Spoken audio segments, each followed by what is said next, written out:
Add your voice to the discussion and the demand for freedom. This is Thinking Liberty. And I've got a huge echo on that. In my headphones, that was the effect. We're going to do that for the intro effect. I left it on purpose. That was an awesome effect right there. I know. Liberty, liberty, liberty, liberty. Those kinds of effects cost us a lot of money. Maloof, Ford. Tuesday. Major World. My favorite was always the Major World on it.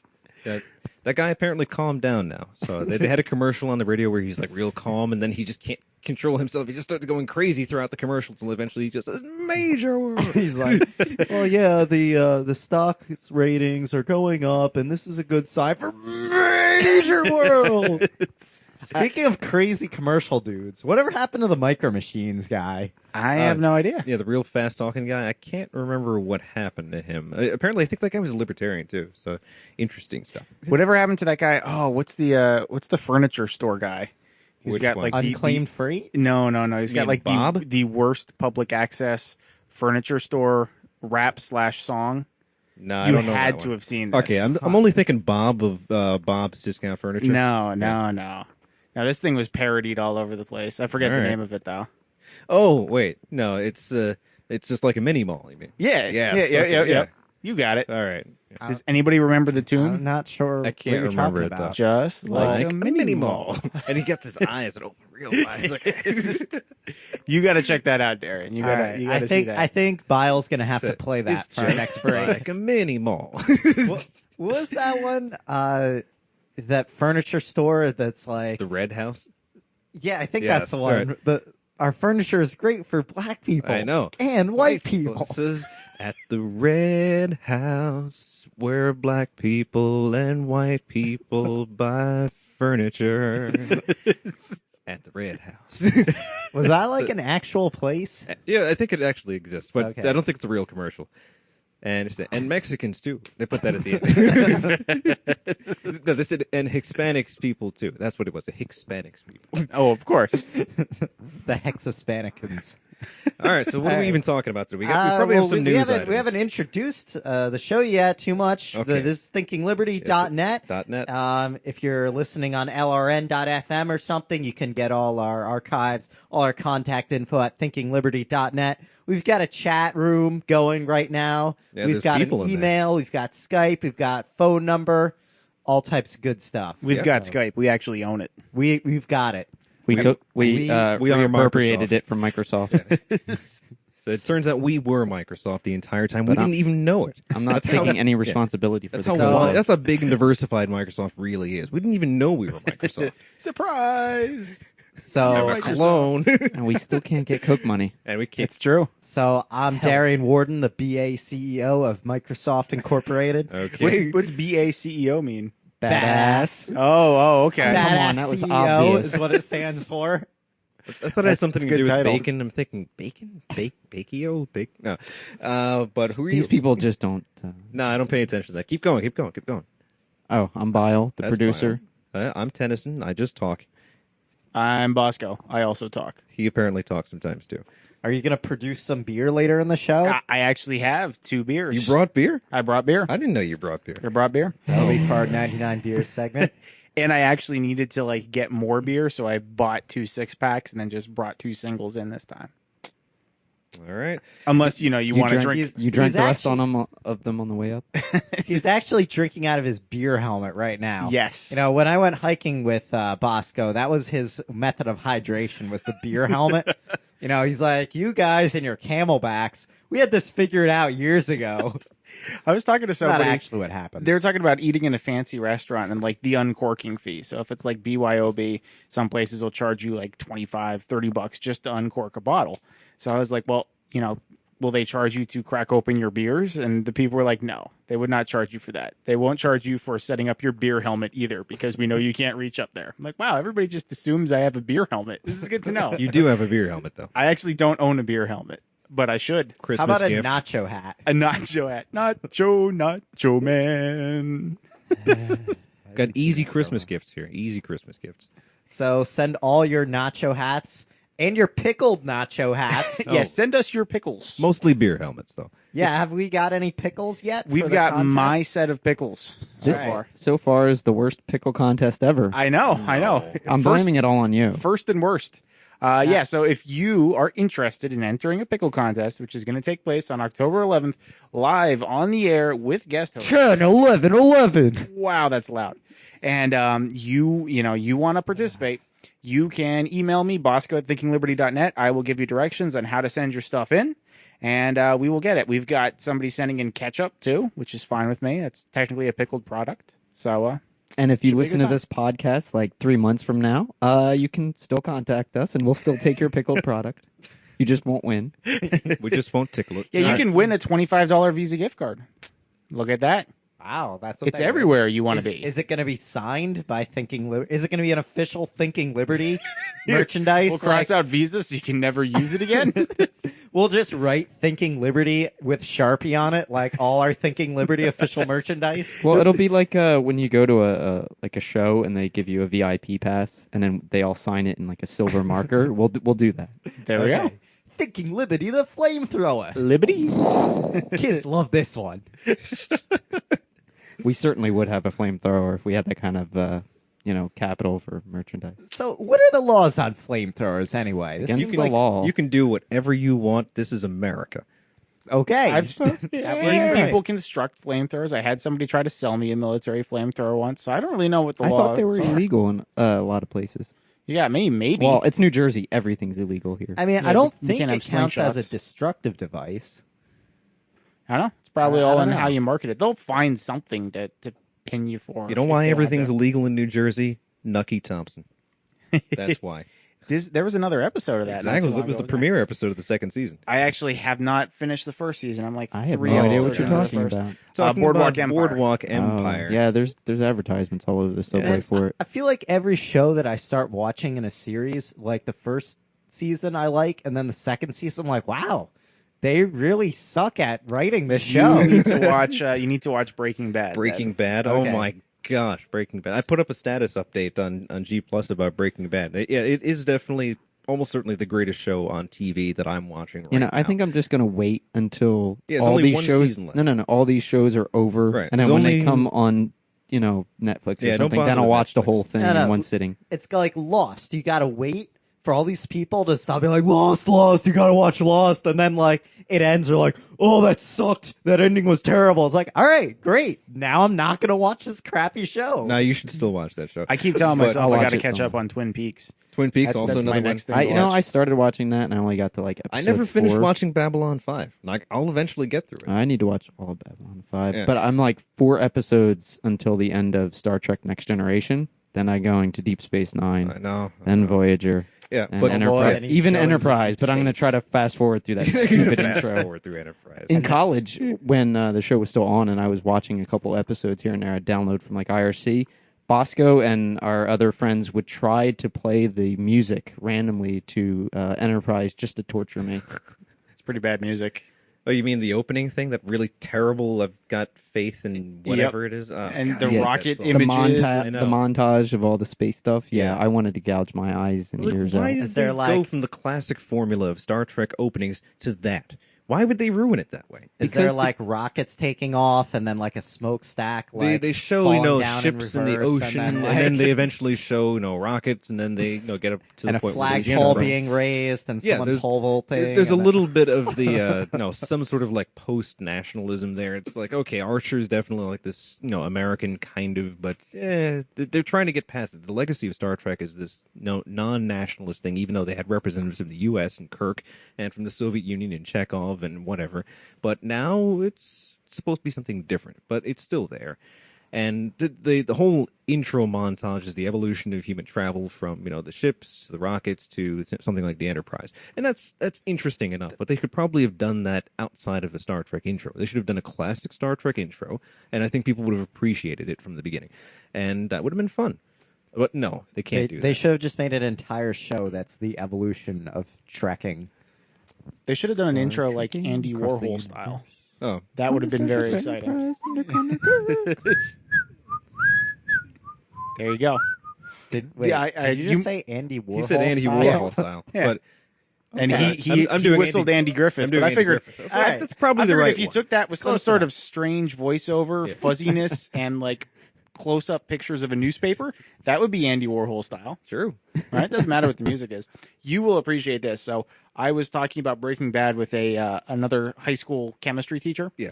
And she started watching it in season 3. Oh. And she didn't see any of the beginning seasons. And so she told me today at lunch, she's like, I want to know something. How the hell did we get here? She's like, that's all I was asking myself. I'm like, how the hell did he get here to this situation? I told her, like, you got to watch the first two seasons. All right, but for her defense, I started watching the show in the 4th season. I saw one episode of the 4th season. That was this current season, and then I had to download every previous episode from that. It's like I have to watch all of this show. It is astoundingly And it is- badass it is later an on. incredible show. Bryan Cranston, the star of the show, he's also probably one of the producers now. He's simply an incredible performer, and he deserves whatever Emmy he'll eventually get. He's already got 3. I think they're going to give him 4 or 5 even. I heard him interviewed the other day, and Get a they're lot like, of meth for they're that. like, yeah, it's certainly not Malcolm in the Middle, huh? It's certainly not. No, it's like he's slightly different. He has stepped up. So And that and the guy who plays Jesse, I heard him interviewed too. yeah. So I don't know what they're going to do with Jesse's character. Either they have to kill Jesse, or they have to do away with. You know, he was supposed to be killed off in the first season. Right, now, right? yeah. Okay. But no, his character is so compelling, and he's such a great actor that they have to keep him Yeah. on. So now they have this challenge between Gus What the hell are and they talking Jesse. about? But yeah, this is all Breaking Bad. Breaking Bad has only got 2 episodes left. Isn't this this season. like an anarchist radio show? Well, it's What's not- going on? I mean, do you want to explain some libertarian anarchist elements in Breaking Bad? Well, the reason that he can make so much money doing what he does is because of a market aberration. Exactly. So it's not really, methamphetamine is not really that expensive. That's true. I mean, the materials that would go into it probably don't cost that much, and they show exactly the acquisition of this material, and they show dealings with the DEA, border control, every single thing, even like constitutional protections on search and seizure. Things come up throughout this show that you're looking at. This drug war is completely and totally ridiculous, and all these things happen because of the illegality of the thing. These people would not be as powerful as they were without this kind of support. These other things wouldn't happen without this kind of intervention. The money that's involved, just the incredible amounts of money. It does a nice example, a lot like Weeds does, of demonstrating the downward spiral. Yes. So it's like, oh, so you want to do this? Well, you have to do this. You gotta And deal with you have these to deal with people. these people, and you have to deal with this, and the people just get evil, I and know. it gets worse and worse and worse. It's the perversion of the market, and so the market process of dealing with the best rising to the top, people who do the best for the most people. It's the other way around. They do the worst, and they can help themselves, and the people who do that can defect on a lot of deals, and they manage to succeed somehow. And But it all starts at that pricing thing. I mean, the precursors for methamphetamine are not that expensive, and it does not take that much labor to create it. And as Tennyson will tell you, he firmly believes that the cost of the material plus the labor time involved Right. is how much it should be worth. Right? That's what he believes his theory of value is. in the end, cost limited price. You Yeah, know how it there you goes. go. store. Yeah. And consequently, because it doesn't follow that, downhill. There we So go. is there This is why the anything- Mona Lisa cost a couple pennies. Is there? Wow, that was the worst economics discussion ever. That was a quality Like, economics how discussion can you right there. get as many things wrong in like one joke as possible? But so is there anything in the show about why meth is in such demand that Yes. why people are willing to use a drug that has such negative associations? Yes, If you want to know why meth is in demand, just listen to Wheels Off Liberty. because you have to get something to even listen to that show. All right, but they show throughout different lives of users what it is they've gone to. They show the perspective of the cartels from years ago before they had even gotten into the methamphetamine business. That what was in their what incentive did they have to actually get into this business other than money? Because they're making a lot of money on the cocaine business right now. Or they're making a lot of money on say the cannabis business right now. Why would they? Business? Yes, the cannabis business. And so why would they get involved with methamphetamine anyway? Because methamphetamine at that time had nothing but the connotations of say like Maybe they wanted to it lose was- weight. It was a white trash hippie, not hippie, but trailer park, trailer trash kind of drug, and they didn't. It's like we don't really want to get involved in it. That's not exactly our market, and so they had to be convinced of what kind of things could be done with a methamphetamine, product, and why the advantages were there. And it starts. It's very, very, very well done. So that's Breaking Bad, but Boardwalk Empire. Watch the first That's episode. another good prohibition one. I know. It's like there's a lot of really good shows out there. So Breaking Bad, Boardwalk Empire. But Boardwalk Empire, I think you should watch the first season. Definitely watch the whole thing. The first episode of the second season, I think, is it lays some of the groundwork for what's going to be coming. What happened with Chalky White, the whole corruption in the political business. You can see exactly how things really get done in government and politics. It's all graft. It's all openly corrupt. It's not even like it's behind closed doors. Money is passing back and forth. Kleptocracy. These people who are well connected are getting in charge of property. They're getting government to tax people, spend money, build these construction projects, roads and things, and other people will get be really, really lucrative. It's just all types of things that show the stupidity and evilness of government and prohibition and everything. So if you don't like the mafia, you shouldn't use roads. yeah, that's one thing. Yeah, it's the history of the government of New Jersey, and New Jersey's a great place to talk about with this is exactly it. So this is what eventually leads to something like Tony Soprano. So this is Tony Soprano's great grandfather. This is what happened. There you go. And now Tony Soprano is Waste Management, New Jersey. Yes, There you go. He's working in construction. Scratch. If you don't like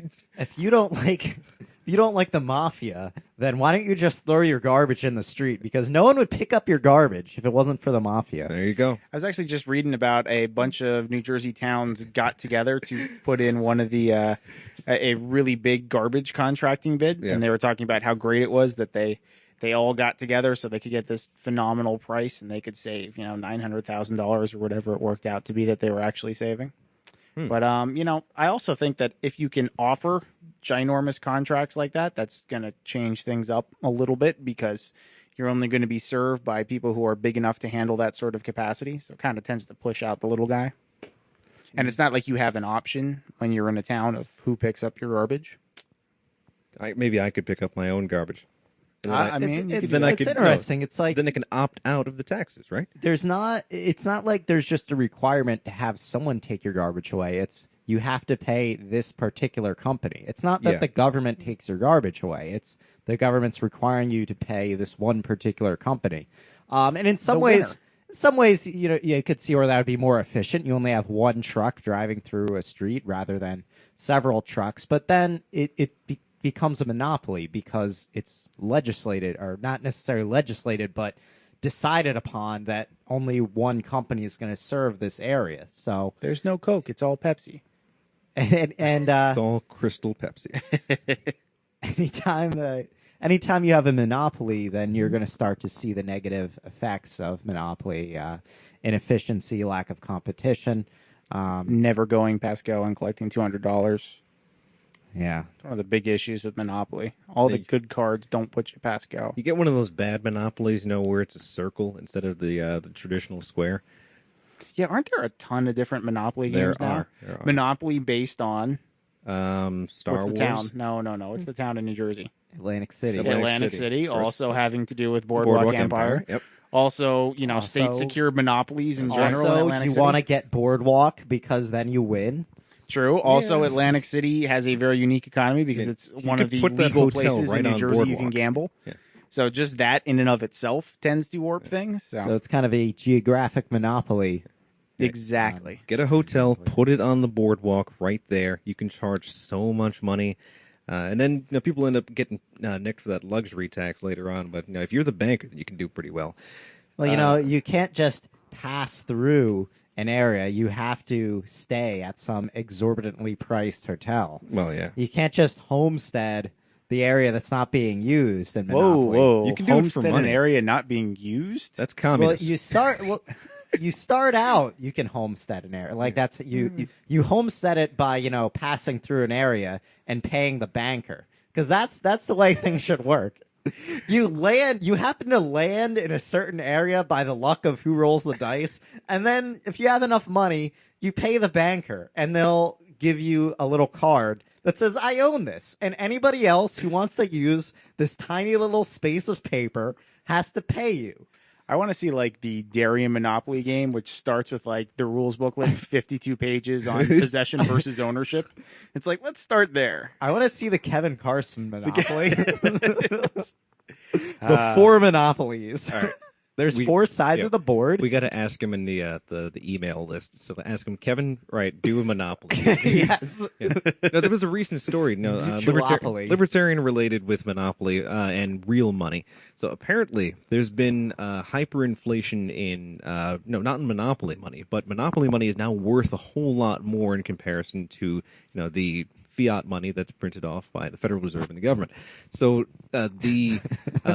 the money, the actual U.S. currency that used to be able to buy a Monopoly board game, the original one when it came out, because it came out about 75 years ago now.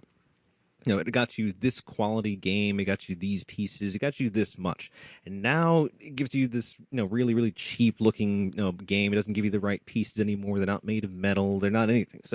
And the price has gone up so much. And they re-released the original one, like with the original kind of stuff, not old things, but they did the same style of thing. And the price was super, super high. So then you could see exactly the translation from the old Monopoly to the new Monopoly, how much prices have actually changed. I want Ron Paul to make a Federal Reserve Monopoly game.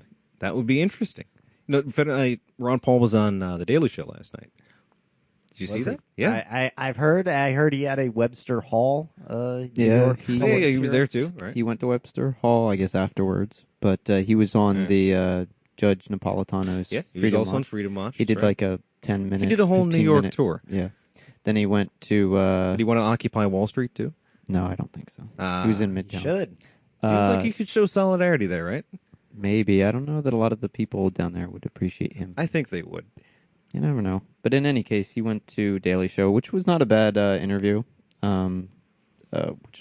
Stewart actually asked him about libertarianism and Yeah. asked him some real Asked him questions. some good substantive things. Apparently, there was a drug war section of the interview that didn't get into the final cut.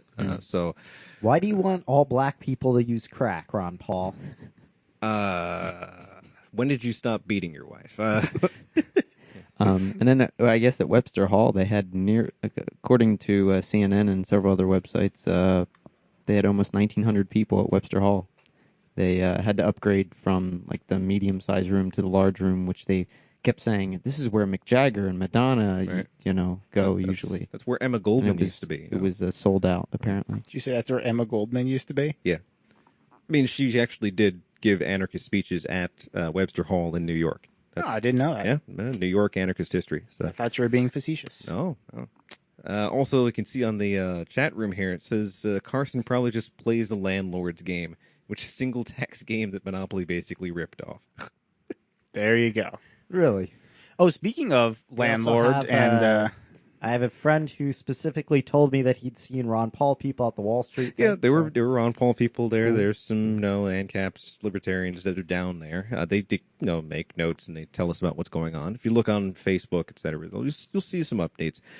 I'm still not really too interested in going down there. I would observe them. Apparently, there's a lot of free food, free water, people just hanging out. Some good people down there. Sometimes just some music. So if you want to go down there, I would say.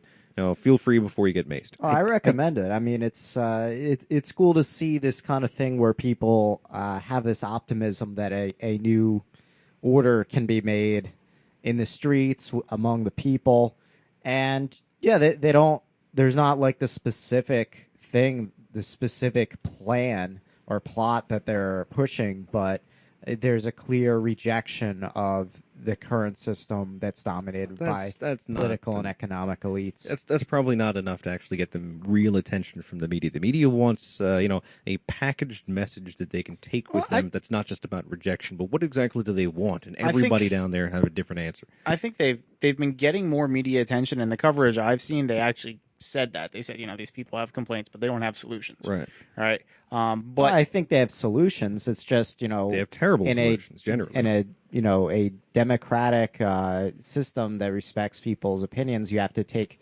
the multitude of solutions and work something out. And I think that's the point of it, is to work something out among these varied solutions, some of which are obviously going to be a lot better than others.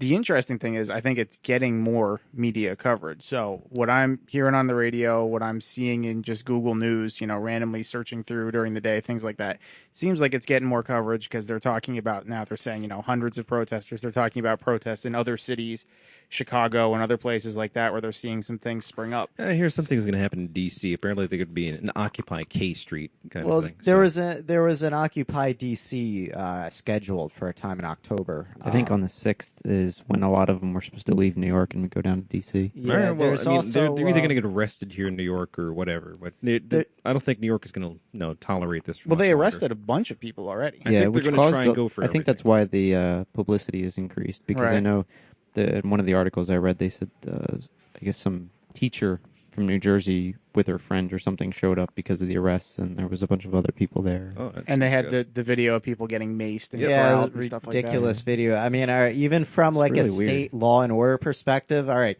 you have these people, they're standing behind a barrier, they're not really doing anything. Some psychopath in a uniform just walks up, deploys a chemical weapon in their faces, walks away. Like, It was really kind of strange. I mean, he didn't seem like it seems like his neighbors should be warned. Do you know who's Oh, living next to you? I read Maybe somewhere. he's on our side. Maybe he's an agent provocateur who's infiltrated the police. I read somewhere that he's on charges, or someone who was involved. One of the police officers has a pending 2006 police brutality charge.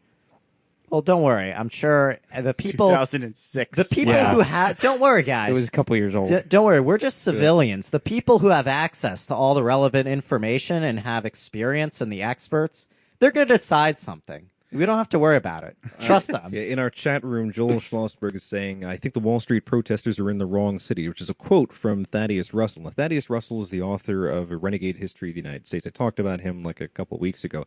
And I just got his book, actually, The Renegade History of the United States. I'm eventually going to get through it. I'm taking it to California with me. And so it should be pretty good. I also got Sam Harris's Letter to a Christian Nation, which is a breeze. So I'll get through that as well.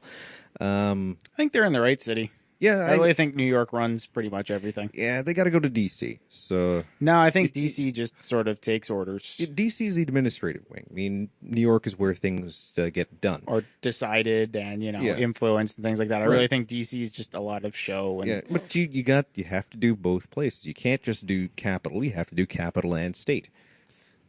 Well, guys, I mean, I thought you were going to if- say capital and labor for a if second. There's no labor city. I could see New York being the capital of the government and DC being the labor. They run around and... They've already tried New York being the capital of the government. That didn't work out. No, I meant capital as in where the money comes from. Oh, well, yeah. I meant capital in the capitalist sense. Oh, that kind of So New York is the capital, and then the labor is the bunch of senators and assemblymen and stuff like that you have. I'd in say DC. that's more like the management.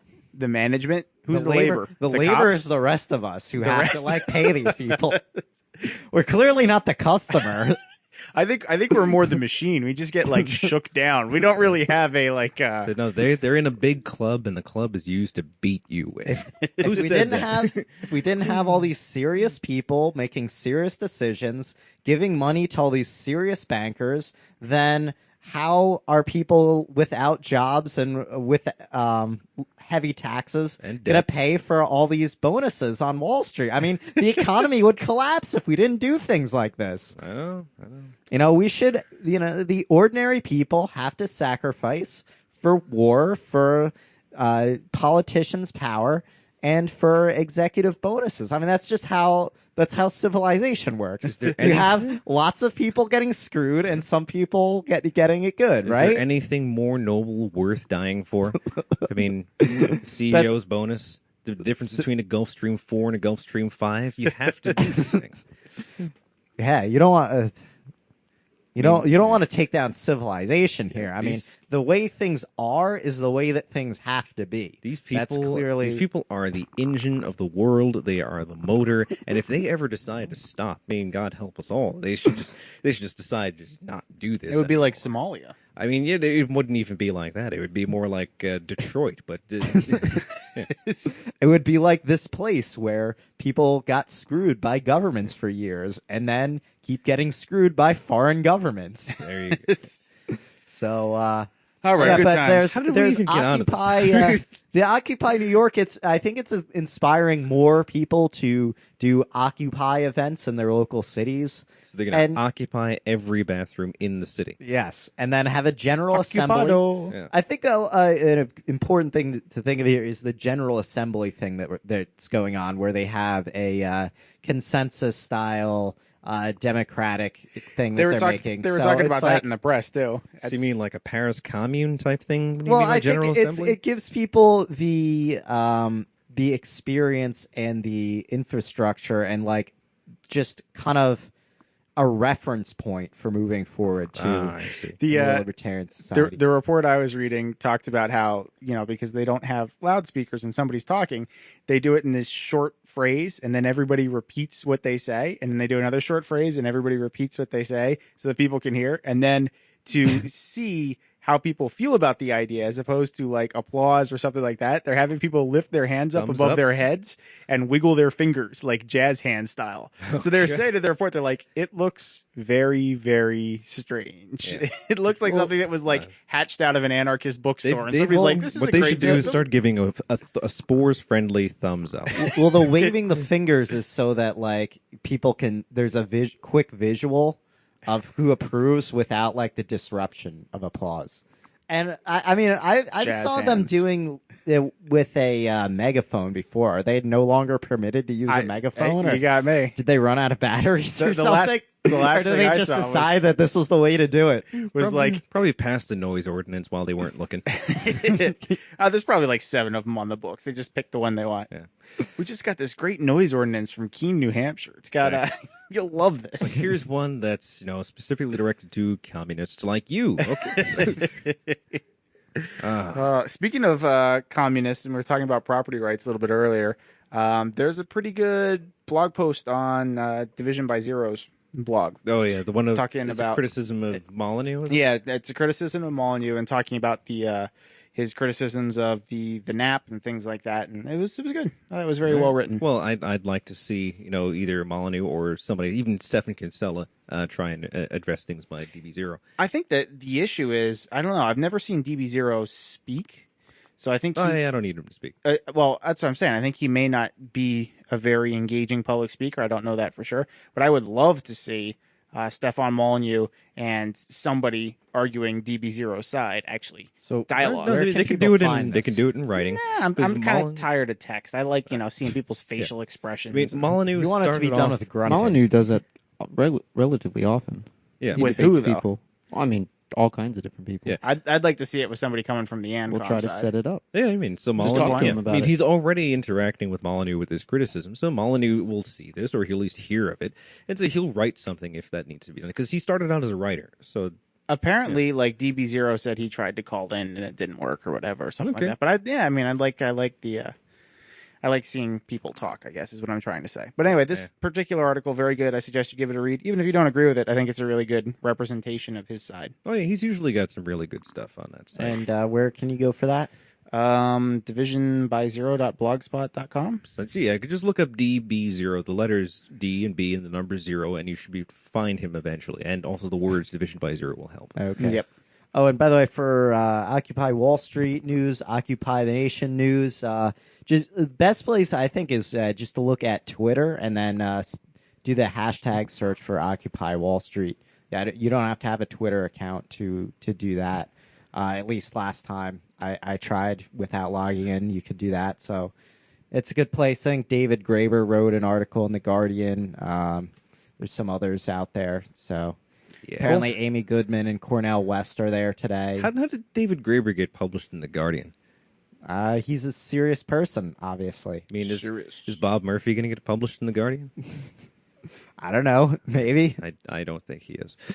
So Somebody I in the think, chat room really quick put up DBZER and then 0.com is the URL we're Yeah, talking about. DB0.com with a 0 instead of an O. So are we going to take a break and then get Maybe. to the 99 beers segment? Sure. No, I'll I was grab some thinking- beers. I was thinking about Twitter hashtags. Yesterday, I put up a tweet about the new show. What do you call it? That one of the Terra Nova. Yeah. Oh, yeah, I read that. Yeah. And I meant What is every it? word of it. Terra Nova is this new Steven Spielberg-related Oh, no. sci-fi Is it, TV show.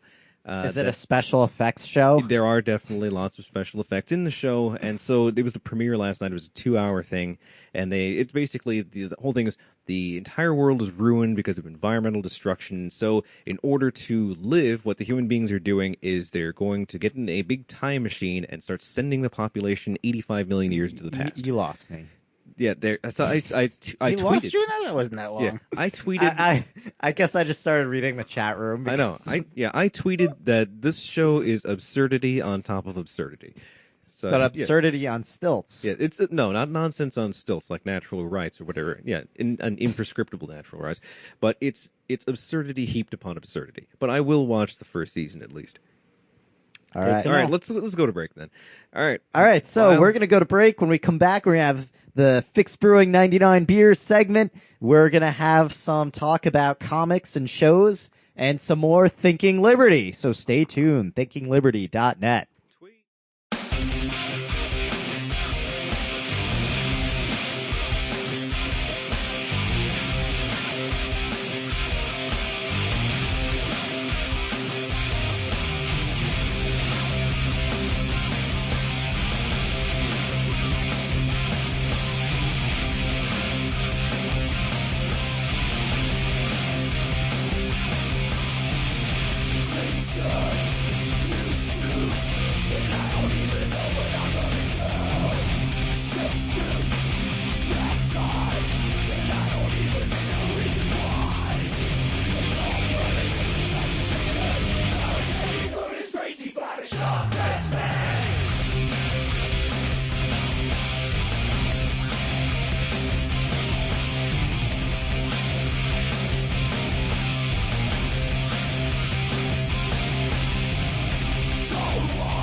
Something. And we're back on Thinking Liberty, the Anarcho Bombast podcast. I hit the microphone, or I mishit the microphone button, and so it didn't actually turn on the mic until like after the music had already faded out. But whatever. Oh, Pangiphony writes, Bile can make requests for show music. Yeah, I already responded. Says, of if course. you noticed. And I said, I'll just tell you no. There. Well, since he doesn't actually produce the show, it doesn't really matter what he See? says. But yes, you can request music, but we it prefer won't to do matter. it before the show. That way, I actually have Lyle has time to acquire the music and cue it up All right, because so it's a pain to do otherwise. we've got Bosco doing his most useful task, pouring us some drinks. Hopefully, they're decent drinks this time. Last Unlikely. time was pretty crappy, so You can kind of pick up the bubbles. That's really it's almost dead air. This is the worst radio ever, by the way. My mic is off because I'm pouring this thing right now. But yeah, there's a lot Did of you dead empty air. that whole bottle in that? No, sir. It should fit one, though. All right. This is our fine Agar's drinking fountain glass, whose lights still work. Of course they work. I never Still turned the work? thing on. In fact, it hasn't been used since last week. I just assume that... I practically don't live in this apartment. I go to work, I come back, I go to sleep. I watch assume some Star Trek. you get home from About work, right? Do you bring work home with you? No. Good for you. You throw on some like rave music and you take this little thing out and turn it on, turn all the lights out, and then just rave in here until like the next morning. And then you go to work. He needs no. the pills. I put on I don't know what's some dance music that I have. VNV Nation. Okay. K is for compressor. I would just figure, I know, thought you'd you do would pour CNC yourself a Music Factory. drink. That's your thing. And, No. and No always CNC? use that glass, and every time you pour yourself a drink, you have to turn that light on so you can find your drink. Yeah, no, I don't. No. All right, so Bosco, Anyway. you want to tell us what you're All doing right, over so there? This is Not doing the anything. Fix Brewing 99 beer segment where we get Bile to do things that he hates. And today's a competition because it is almost October. We are going with some pumpkin ales here.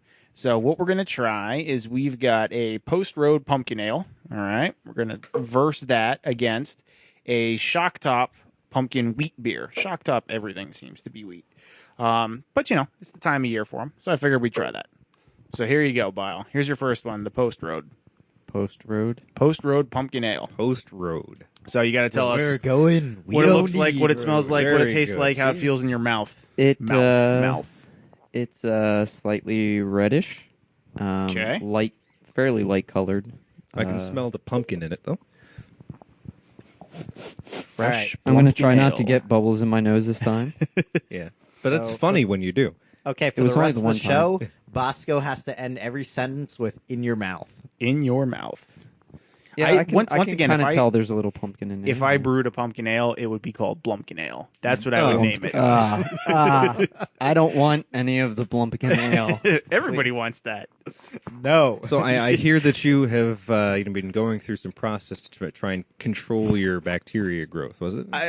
Is it in my personal life or just with beer brewing? Because it's been brewing. happening in both. Okay, then fine. Yeah, I've been working on trying to get some beer that doesn't taste sour, and I've Okay. got an Irish red that I think is going to do it. So that should be up in a few weeks. Okay, All right, Bile is looking interested. He's holding the beer up. he's enjoying this one. He's smiling. I'm No. not enjoying it. I'm just tasting it. Okay, Because it's not that I don't try these things, try to do it well. Like I drink it several times. I let it sit in my mouth. I drink it quickly.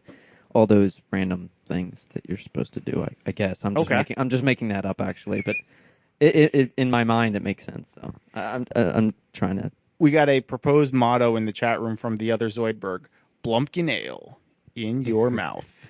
Well, Thinking liberty. thinking your liberty. orifices. Thinking all liberty things in considered, your mouth All right. We got a review here. all things considered, it's not terrible. is not terrible. It's not terrible. It's better Wow. than last week. It's a hell of a lot better than that. Again, I need Zach Fix to send me like the ingredient, or you could do it too, right? Like you have the ingredients, all the separate ingredients for the beer. You need to bring me all the things that I can actually consume. Oh, I really think you don't like hops. I know, that's what I'm saying. So you need to bring me all the primary ingredients to beer. Oh, I'd be willing to bet I could just bring you like the hops that I'm using to brew next I time. and- suspect that's it too, but to be thorough, Do you know how much that would cost? what? Like to get like all the different types of All the- barley and Not all the no, different no. malts? That's not what I didn't say all the types. I'm just saying like in general, like we can give me barley, give me. It's barley, yeast, and hops. There's only 3. Okay, then you bring yeast. I'll eat that too. I don't whatever. So just Yeah. barley and yeast then. in a cup. I with mentioned water. something with Liberty while we're talking about Okay, now it's your turn, Darian. barley, yeast, and hops. Were you saying thinking liberty in your mouth? Yes, in my mouth. Pangiphany said that's fun. So. We put up the Beer Purity Act before, Yeah. which is kind of interesting because it's this piece of legislation, this old piece of legislation that limited beer to these three primary ingredients. Actually, I don't even think it included yeast because they didn't know how yeast worked at the time. So you couldn't brew things technically in compliance with this act, like pumpkin ales or other stuff like that. So a lot of these local brews, things like that, died out. Things tended to get a lot more consolidated. When was this? This was like in the 1600s. Yeah, it said what 1620s or something. Something like Yeah. that. So actually, this early, things tended to get consolidated. It's government gained control over this stuff. The wheat beers and things like that went away. Mainly, the government did it because they didn't want people getting more beer than they got bread. Like they didn't want people using all the wheat from the bakers in order to brew beer. They thought it was more important that people have bread. But once I again, think so too. yeah. But once again, the side effect is a lot of these local brews died out and things like that. I think and it's the industry I think took it's a hit. more important that the nobles get to hunt and everybody else has to live on bread. Don't hunt the king's land. All right. Anyway, drink the beer there, Darian. See, after last week, I'm like, Just Gun drink the shy? what do beer. you think? I'm a retard drinking this stuff that you bring in? But It's not nearly like so. As I was saying, it's not nearly as bad. These Comments in the chat room I don't are know. great There's a today, lot of so. taste to it. it's not terrible. Not terrible. There See? we go. Not That's going to be terrible. the name of the beer. Not terrible. Pangiphany writes, I wouldn't I'm really buy wary about anything German involving the word But I prob- purity. I wouldn't buy it, but I think I'd probably prefer that to even like a Budweiser or something. Okay.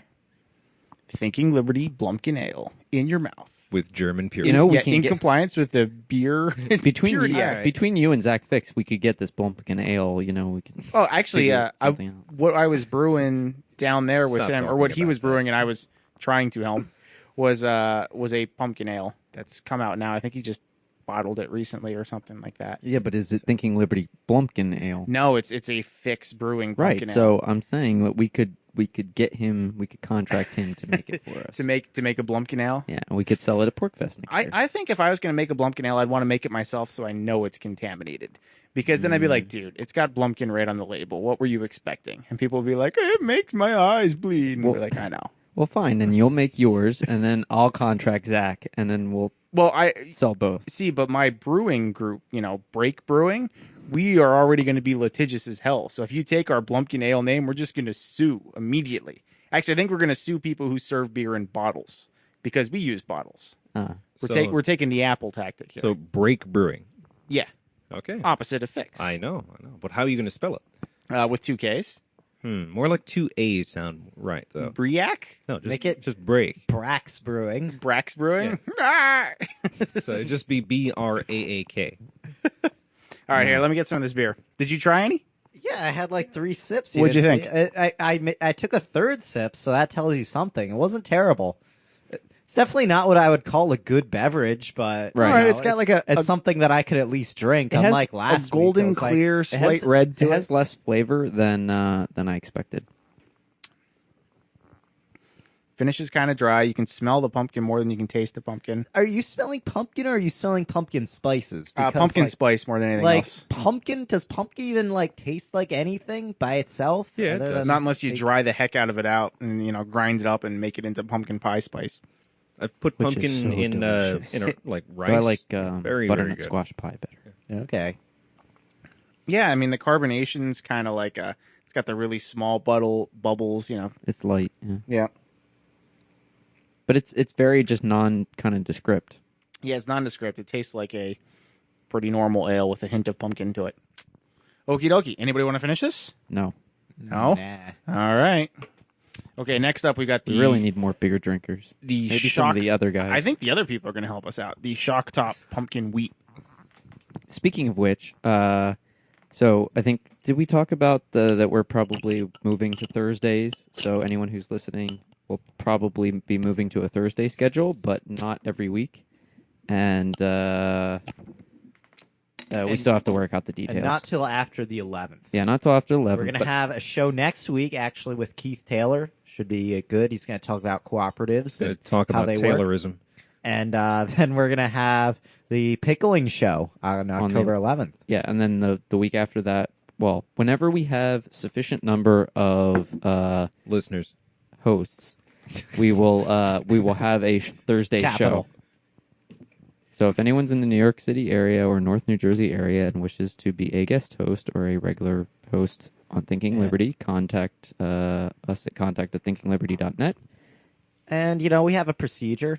Those are beer bubbles, by the way. and if we'll you're- share a Google Docs with spreadsheet with you, and you can put in when you're able to make it. And if Yes. we get 3 green lights, then we'll have a show. will. Yeah, we'll let we'll- you know what we'll- the official Thinking Liberty line is on everything. Too, We'll 'cause have, we have our official opinions that you have to Exactly. maintain. It's true. Exactly. We all have to fill out our questionnaire before Yep. we get here. Yeah, we decide what would be the most appealing. We're like, oh, okay, so you guys take this stance on property rights, and you guys take this stance because that'll appeal to the largest demographic. Yeah, I'm here to appeal to a particular demographic, and Bosco. The unwashed hippie demographic. Yes. I thought he was the Molotov cocktail. Oh throwing yes. He's the. demographic. I don't want to be the kind of guy who doesn't encourage you to set a dumpster on fire and throw it at cops. So I'm I the like how double this is negative upgraded guy. to throwing a dumpster. That's amazing. That's a feat of strength. I'm the Is this like double an negative anarchist guy. Superman.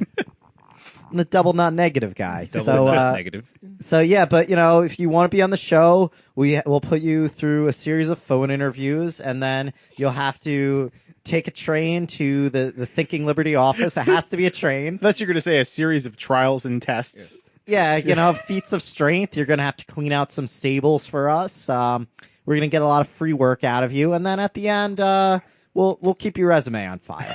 All right. In the chat room, the other Zoidberg is saying Darian is huge in the tween demographic. I can see that. I wish. Yeah.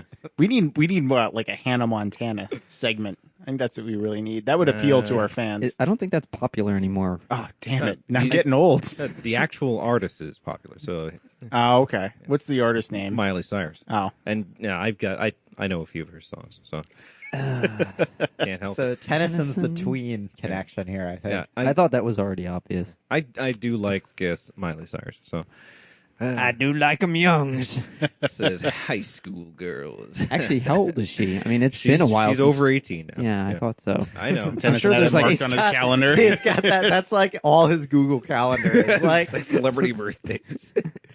Well, not celebrity birthdays, underage celebrities, and when their 18th birthday. There's a website just for that actually. So I'm sure there yeah, I is. mean, I think it was inaugurated when Mary Kate and Ashley became. Oh, 18. okay. All right. Yeah, so now I think they're waiting for that girl from Lazy Town. I can't remember her name, but No, you got me. yeah, Lazy Town. no. Oh gosh, all right. So either way, the girl from that one, people Just kind of like Just that an update on the beer situation. We have cringing over on the producer's chair. This is the Shock Top Pumpkin Wheat. Yeah, this one looks almost identical to the last one, and it smells a little stronger. But I don't really smell pumpkin. And it's stronger. I don't know, more hops. I like it less, so it's probably got more hops in it. That's as accurate as I can get. All right. They put more hops in the recipe. Does it taste more or less bitter? More.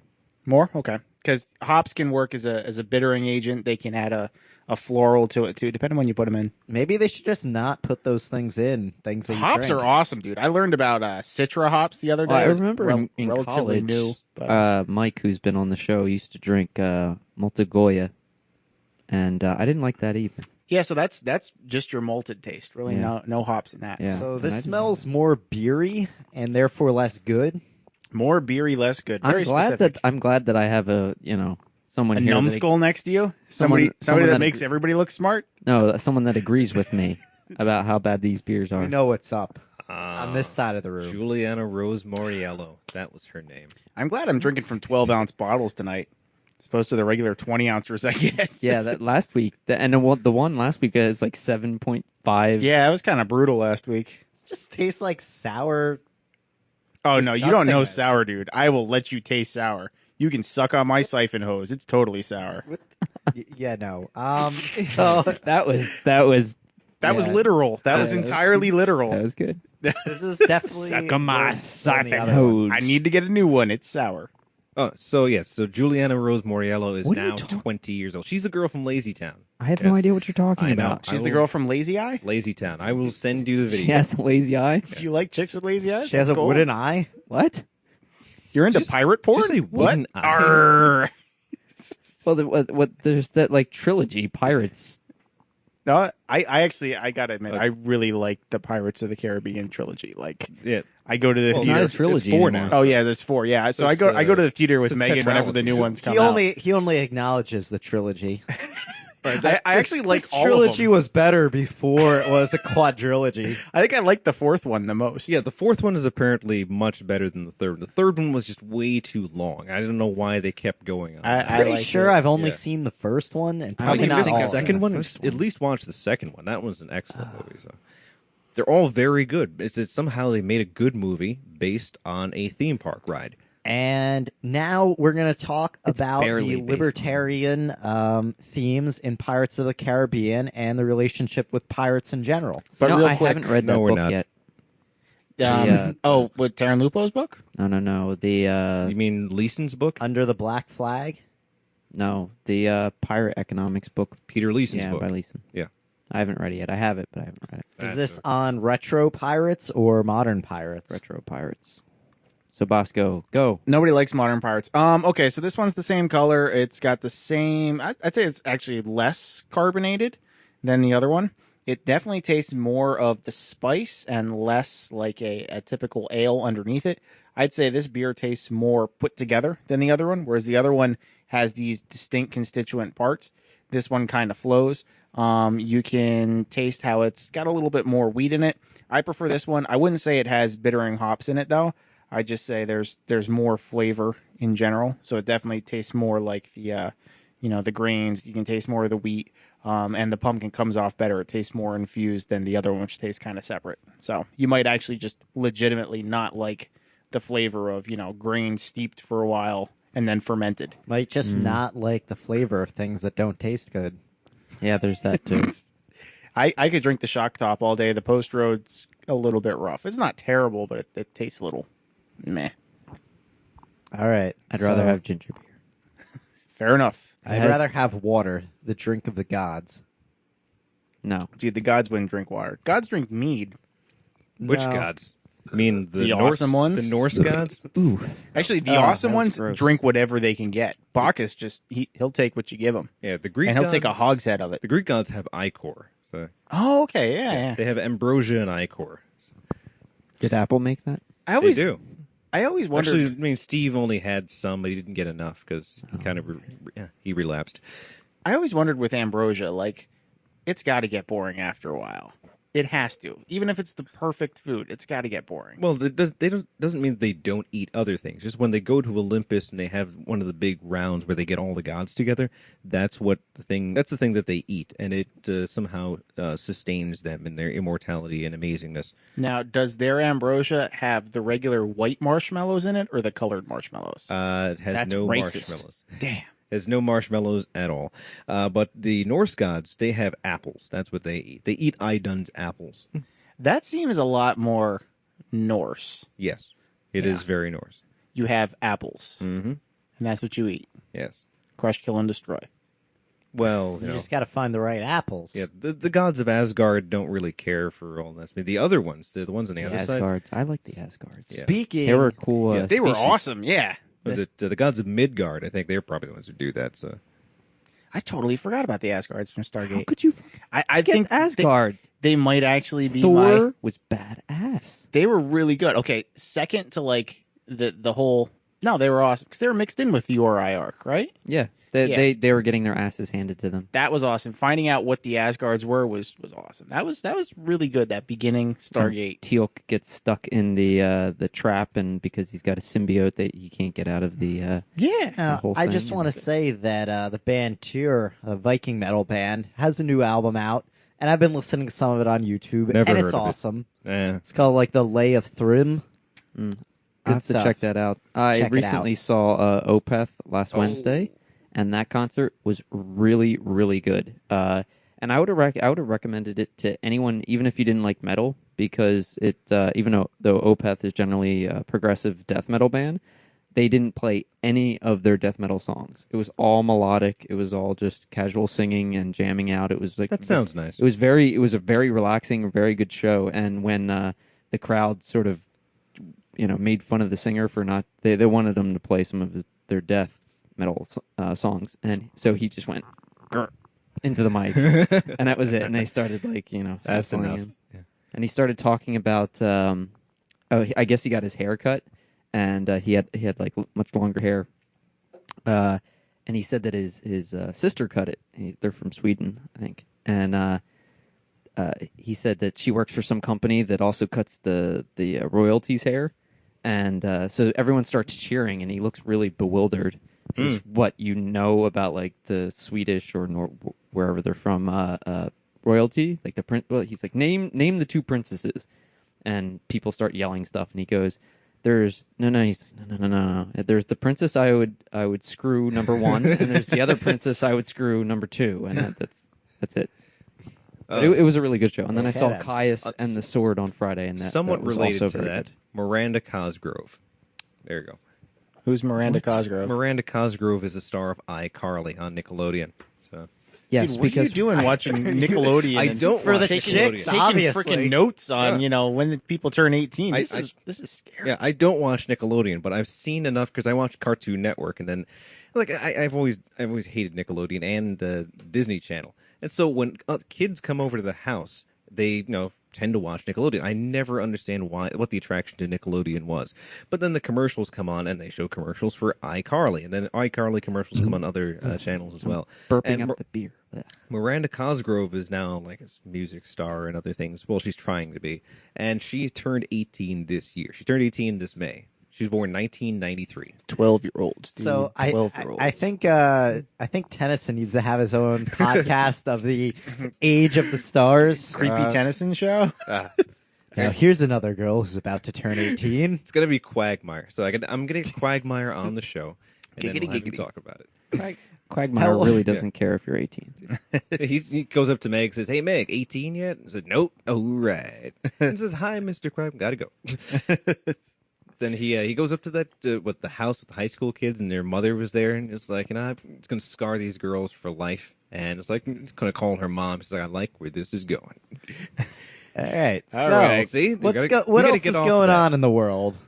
Voiced by Seth MacFarlane, right? Yes, He does Quagmire? he does Quagmire, and We should get him on the show. we could. He'd be an interesting guy to talk to about politics. He's a raging liberal. So It'd be fun. So we get him on the show and we say, okay, here are 10 reasons why you were completely and totally wrong about everything, and you need to change your mind right now, starting. And then he would do the voice of Peter Griffin, and we would lose.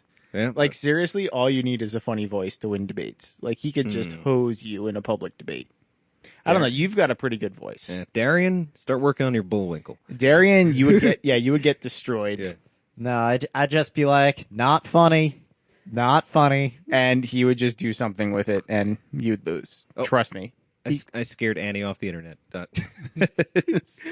Raging liberal. He really is, though. I mean, he's like stereotypical kind of. Yeah, he's the Democratic Party. He's their platform in person. I wouldn't say that. Giggity, He's like giggity. he's almost the stereotypical, like, I wouldn't exactly say limousine Wait. liberal, but that kind of just like very anti-Republican, not. Not actually So thinking about what, things, but being anti-Republican. Joel Schlossberg says Seth's doing a Cosmos sequel with the Sega. I didn't know Seth was involved. I thought it was just going to be Fox and Neil deGrasse Tyson. I didn't know Seth was involved. There you go. Now It's I- all done in the voice of Quagmire. Now I'm even more worried about this show. So I mean, at first The it's universe Fox. is very large. Yeah, it's Giggity. Fox, and that's enough. It's just Fox. I don't trust putting good shows on Fox for any extended period of time because they will cancel it. You know what kills me about Sagan and the Cosmos is like I consider myself like a hippie physics buff. Yeah. And I look at his things and I'm like, whoa, dude, you are out there. Yes, he So is. he says his stuff. And if I'm sitting there like, whoa, this is trippy. Like I know other people must be like, oh my God, what is this? What is happening to our television? You've got to get a little more stoned to keep up with Carl Sagan. I don't think it's possible. Yes. I mean, Carl Sagan was stoned, no, I'm not going to say a lot, but often enough. And You know, There's a rumor out there that like there's a bong of his buried somewhere in the grounds of NYU. on a geographical timeline, Carl Sagan wasn't really stoned that much. Like, That's I true. mean, it is but a blip. Did you see that thing I sent you from Justin Bieber? Because Geological, sorry. I said wait, geographical. wait. Geological. show is over. The show is over. I'm shutting this down. Hold on. I'm just gonna. it was start on the the- it was start on the Onion. music. Wait, Yeah. I'm just gonna. Yeah, it was on the Onion. Justin Bieber's article from the Onion, where he says your love or your hatred of me means nothing in geologic time. So- That's about right. yeah. I actually know somebody who teaches biology, and they have their particular students do this activity where they write out on a timeline this really long Oh, yeah. piece of like a thermal paper used for like price tags, not And, price yeah, and tags, they show receipts, the right? tiny Holocene era. right Exactly. there. So we're talking, when I say long, I mean like 8-9 meters long, like a high school hallway Yeah. distance, right? And they have them write out the different eras and then the eras that they have existed for. And like the kids can't get like less than a millimeter on the rulers. And I'm just like, this is the most depressing existential exercise ever. And the teacher's like, yes, I love This is going to be your life. it. Yeah. You need to fit your name in this space. Oh, you can't. Yeah. It's like I don't okay, really see make why the- that's make the most of depressing, it. though. Like, we have the short time, and we can do a lot with it. We You could can't. That's destroy the thing. world if we wanted to. Yeah, and destroying the world isn't that big of a thing. You really can't. I You- mean, you- you you look can't at even- all the time that has gone by. What significance is that your entire existence is really going to be? You can't even compared to put a everything dent in the else? universe, dude. Yeah, but a rock that's been around for millions of years, what's it done? It got worn away. It fell down. Moved a lot more than you. It's existed longer than you, and it will be here, not caring about you even after you. It might have Because it can't spiraled out of a care. giant explosion and collided into something else. I might have done that. Yeah, but it's No. yeah, it's the entire unthinking, unfeeling, uncaring universe that exists around you, and you will have no impact on it whatsoever in your tiny, brief life. You are small and insignificant, and basically nothing or less than. Oh, nothing so we should effective. shut down the show now. So too? we could. I mean, after Bieber and now this. I mean, We like, should become the nihilistic, exact just- opposite of Carl Sagan. Like Carl Sagan's like, isn't this wonderful? We should be like, no, this is terrible. There is nothing. mean, You that- are surrounded yeah. by the void. This is kind of what And- happened with the United States after the 1970s. When the Apollo program was done in the 1980s, everyone kind of collectively agreed, okay, space is scary. Let's not think about this ever again. And so that's what happened. They don't think about any of that. I really think if you can find that's why I think the next solution is not going to be traveling slightly faster than light or anything else that people are looking at. I think it's going no to be neutrino speed here. Yeah, we're looking at, if you want to do something, it's got to be, all right, I can be at any point in existence that I want to be. And I have figured out how to do that. It's going to be 85 million years ago, Terra Nova in the alternate timeline with this completely absurd premise. So, what do you guys think of this whole neutrino speeding? Story. I'm going to wait for confirmation from the Japanese lab, if the Japanese lab at least is up, because after the Fukushima and earthquake and tsunami, they're probably not in the best of shapes right now. But eventually they'll be able to confirm the other results going from CERN to Sargasso. Is it Sargasso? I didn't actually read Ransasso. the article. What was the claim? Well, the claim is that they have a Six Sigma finding on this neutrino speed thing. So neutrinos apparently have gone slightly faster than the speed of light, and so. But they, is it like the last time that they claimed that they were getting light to go faster than the speed of light, which meant the quantum was front loaded? It's they have. If you read the paper that they put up, they've pretty much answered Or quanta. every single objection, because they have looked at this for months and months and months. And this is CERN, and they're like pretty they're not dumb. And No, they've but they've it's- they've but been it's doing also it about for- interpretation, they've been too. doing this for 6 months, looking at pretty much every possible interpretation, things that have gone wrong, and this is why they're even putting this out there now, because they can't explain it. This is, they call it a Six Sigma event. It's not just like these standard deviations away from it is. They've done it so many times to confirm this now, hundreds of thousands of times to confirm this exact result over and over and over and over again, that they have to put this out to the community to have them. So figure this out. how much faster? It is not very much faster, but fast enough to be concerned. But It's not apparently- insignificant. Yeah, it's like where it would be, say, instead of 1 in a trillion faster, where they would just ignore it, it's now 1 in 30,000 faster. So this was on Discovery News. I think had a really good breakdown of the whole thing. More than their actual result, what I know about is the process they're going through now and watching some of the live blogging that's going on. Yeah. And it's actually really cool to It's see fun. because they have analyzed their data. They've been like, okay, we can't easily explain this. So what do? We, release it to the scientific world and we come up with other experiments on it. that people can do to Yeah. confirm or deny. Yeah, because a lot of times you end up with, these experiments you have biased equipment. Yep.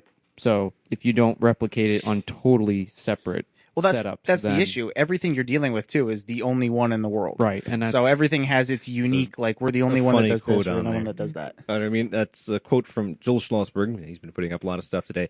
It's Andrew Yan. This is Carl Sagan's third wife, I believe. Writing, it's so funny, Drew Yan adds, because I agree with Bill Buckley, about the need to liberalize drug policy very strongly. I always wondered how you could be such an asshole about other things. Good People stuff. compartmentalize their assholes. Yeah. So, I haven't really been reading too much into this story. I can see Bosco's enjoying his beer. I'm tasting the post road after drinking the whole shock top, and it's kind of tastes a little like astringent, kind of like cleanser. This is a really good write up about the whole thing. This is at Discovery News. The title is "Naughty Faster Than Light Neutrinos a Reality?" Question mark. So you can search for that at Discovery News. Yeah, And so, how did they actually do this experiment? Like, I mean, I'm not asking for like a detailed breakdown, but All right. just basically like, what's the setup? What are they doing? yeah. Basically, they have a tunnel and they send particles through it, and then they measure the distance of the tunnel and divide the time. That's There you go. Very And the distance is huge, and you use magnetism to cause things to go very, very fast. Right. So they're shooting things out from, I don't know, whatever the big particle gun thing they have is there. Railgun status. Yeah, and then it's going from that part in Switzerland down to some part in Italy, and it's Geographically big. yeah, geographically it's pretty big, and so they've been trying to rule out whether or not it's some sort of gravitational effect on the neutrino that's making it like it's some sort of weird lensing effect of gravity. They don't know. They have no idea. So they're going to try and pass it off to somebody else to see if they can replicate the result, if anything. So, Checking out the technology behind it in general is pretty cool too, because I mean, you need to be able to build things with incredibly, incredibly tight tolerances over very, very long distances for this to work at all. So the way they set up the experiment is neat just to see. So it's pretty cool. It reminds me of like kind of like Michelson's early stuff when people are like, oh, that's out of the realm of engineering. And he's like, no, I figured out a way to do it. You're like, wow, damn. It's cool how technology they're using new and just big crazy And lots of government technology, money. They're able to set up something that that teaches us new things or Well, here's a brings up question new for you, discussions. Darian. So because it costs so much to build this, and because you had governments cooperating, where would the capital to do this kind of research come from in a free society, if it would come at all? I don't think it would.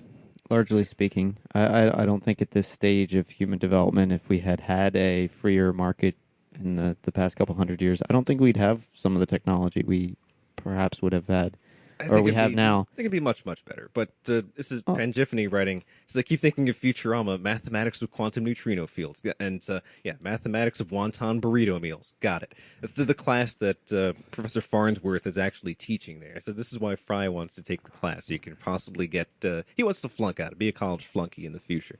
It's mathematics of wonton burrito meals. That's what it's going to be. Delicious. Anyway, continue, Kyle. It was interesting. Well, I think that had someone come up with certain ideas, then I think we'd be further along. But I don't know that there would necessarily be a pressure to do it? demand for some of the technologies that we have or the usages of those technologies. So it's hard to determine whether like computers would have developed when they did, or 10 years later, or if they, because for instance, computer field is more or less, was relatively free at the beginning until kind of recently where patents have come more of an issue.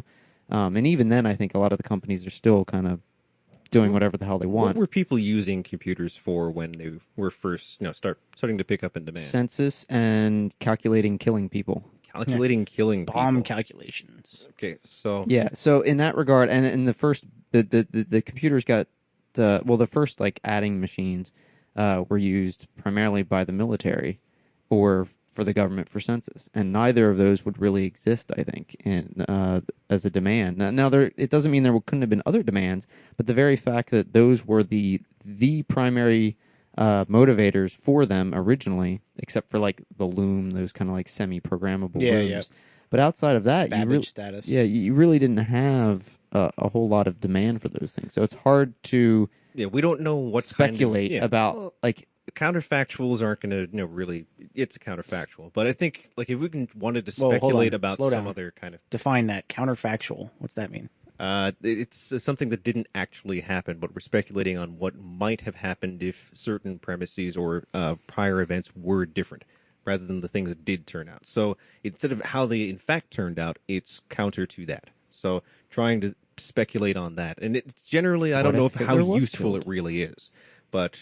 Yeah, it could be useful. I mean, it might make for a good story. But if you wanted to come up with a story Things of to do while high. exactly, if you wanted to come up with a story of why things would be useful, you could imagine what things didn't come into existence because of government intervention, and so That one that gets even more difficult. exactly because I mean that would be sort of like actually getting central planning, right? You know, you're making the free society in your own head. It's like, wait a minute, What a I free? can't actually What would the do free this. society look like? That's right. How, Tennyson? how many businesses would be in the free society to actually create the demand for these sorts of things? And Well, we don't Walmart really know. sucks, so they're gone.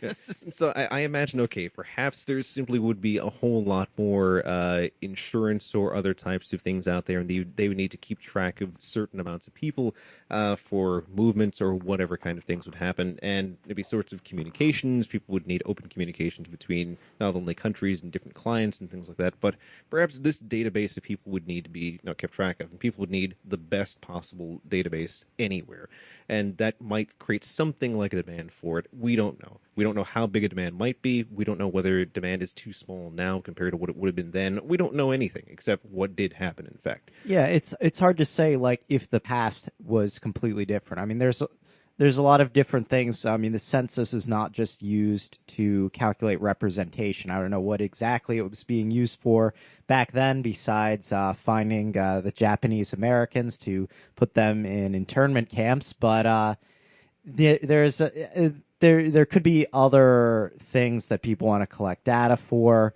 And you got to look at if we had a free society. Maybe there would be a lot more wealth in society because it's easier. There are fewer barriers for people to work and create wealth and all these other things. But I think what we should be talking, I mean, this is interesting, but I think what's more important is if we were evolving to a free society from the point we have now, what would happen to these things? Where would things like this come out in the future of this timeline? So you say, like, okay, now we have the facts on the ground, and if we wanted to start at T0, what's going to happen from here? That kind of speculation, you mean? We're in a nice spot with technology, I think, in that respect. Well, at least we assume we are, right? Yeah, So- exactly. You never know what We the don't really next know where we giant are. advance is going to be until you see Yeah. it. We don't really know where we are because we have no other timelines to compare it to. So we are where we are, simple as that. Somebody call Perry. He'll tell us. Perry would be interesting to talk to about this in particular. I think that this would be... I don't know, yeah, but this would be the good. HTC Amaze 4G. Yeah, sweet phone. I think we're in okay technology, right? Like Yeah, that imagine- phone. yeah. Imagine you would have had that back It has in a 1922. camcorder Yeah. button. I don't know why, but it has a camcorder button. Actually, that kind of makes it interesting in terms of it's kind of an expensive phone for an activist. But most phones, if they have a camera button at all, will activate the camera. However, sometimes you want the camcorder, and if you have to go into the camera and then switch it into camcorder mode or whatever. But this phone actually has two buttons, and that's kind of interesting. Sounds like a lot of You buttons. do realize, like, someday kids are going to view us drooling over this phone like we view people drooling over slide rules. It has like 7 scales, man. It was the greatest. You could You add, know, subtract, multiply, I can divide. empathize I'm going to with do this that. round slide rule, too. Look at that. I could fit So this when are right in my hipsters pocket. going to start using slide rules? They That's what already I Soon, do. I hope. I own a slide rule. Megan got me Dude, one. they already do. They're knitting and wearing stupid glasses and using slide rules. and Knitting's listening to cool. records. Slide rules are cool. Yes. Oh yeah, those are all cool. I'm gonna give you a thumbs Yeah, up. it's for all, that. it's all cool. Go back to Williamsburg. Go back to your old like- man place, old man. These things are cool if you use them because you're interested in how they work and what they do. Not if you use them because you want to be a walking mockery of yourself. But it's ironic, don't you get it? No, it's not ironic. I think Fine. one thing at least. Boom! Oh, you're blinded. I have the anti-Darien weapon. I have Except the oh god, that thing's bright. Turn it off. The Agorist drinking fountain thing. When you take it out from the bottom of the bottle or the glass, it's blindingly bright. These LEDs. Yeah.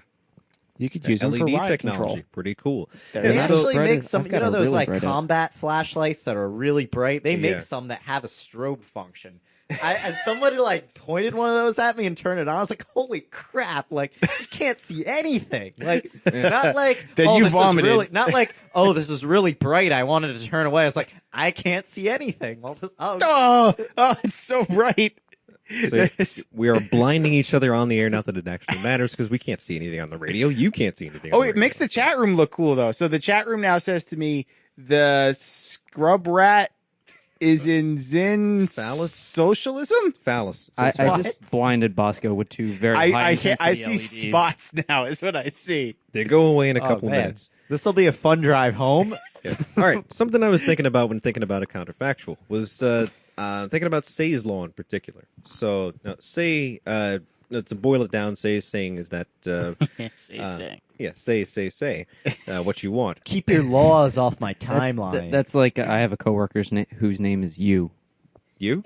How do you You. spell that? Why you? Okay. So it's very difficult to have conversations about Why her. you? Like, So- you said this. It's like, no, I didn't. Yeah. It's like, no, you said it. And what are you talking about? Who's on first? Yeah, I know. exactly. Actually, there are people, family, friends whose last name is Who, because they're yeah. Before Tennyson gets back to that point he was making, I just want to say that I was reading a lot about the Nixon administration. It was in depth. What's the Nixon administration got to do And with see how Say? easily distracted we were. Here's the thing, though. Nixon would, in his memos, he wouldn't address himself as I. He would write RN, referring to himself. So that's what you got to do. You got to use the initials. He was a registered Be nurse. like Nixon. Nixon's Tennyson, the guy back you to wanna you. be. All right, so I'm not a crook. yeah, what he's saying essentially is that production creates its own demand. That's what people have boiled it down to be. But basically, he's been saying that people aren't just demanding. It's like you can't get things for nothing. You produce in order to get things that are produced. And so I would think that a free society is not only far more productive, far more things, varieties, and everything else would be produced.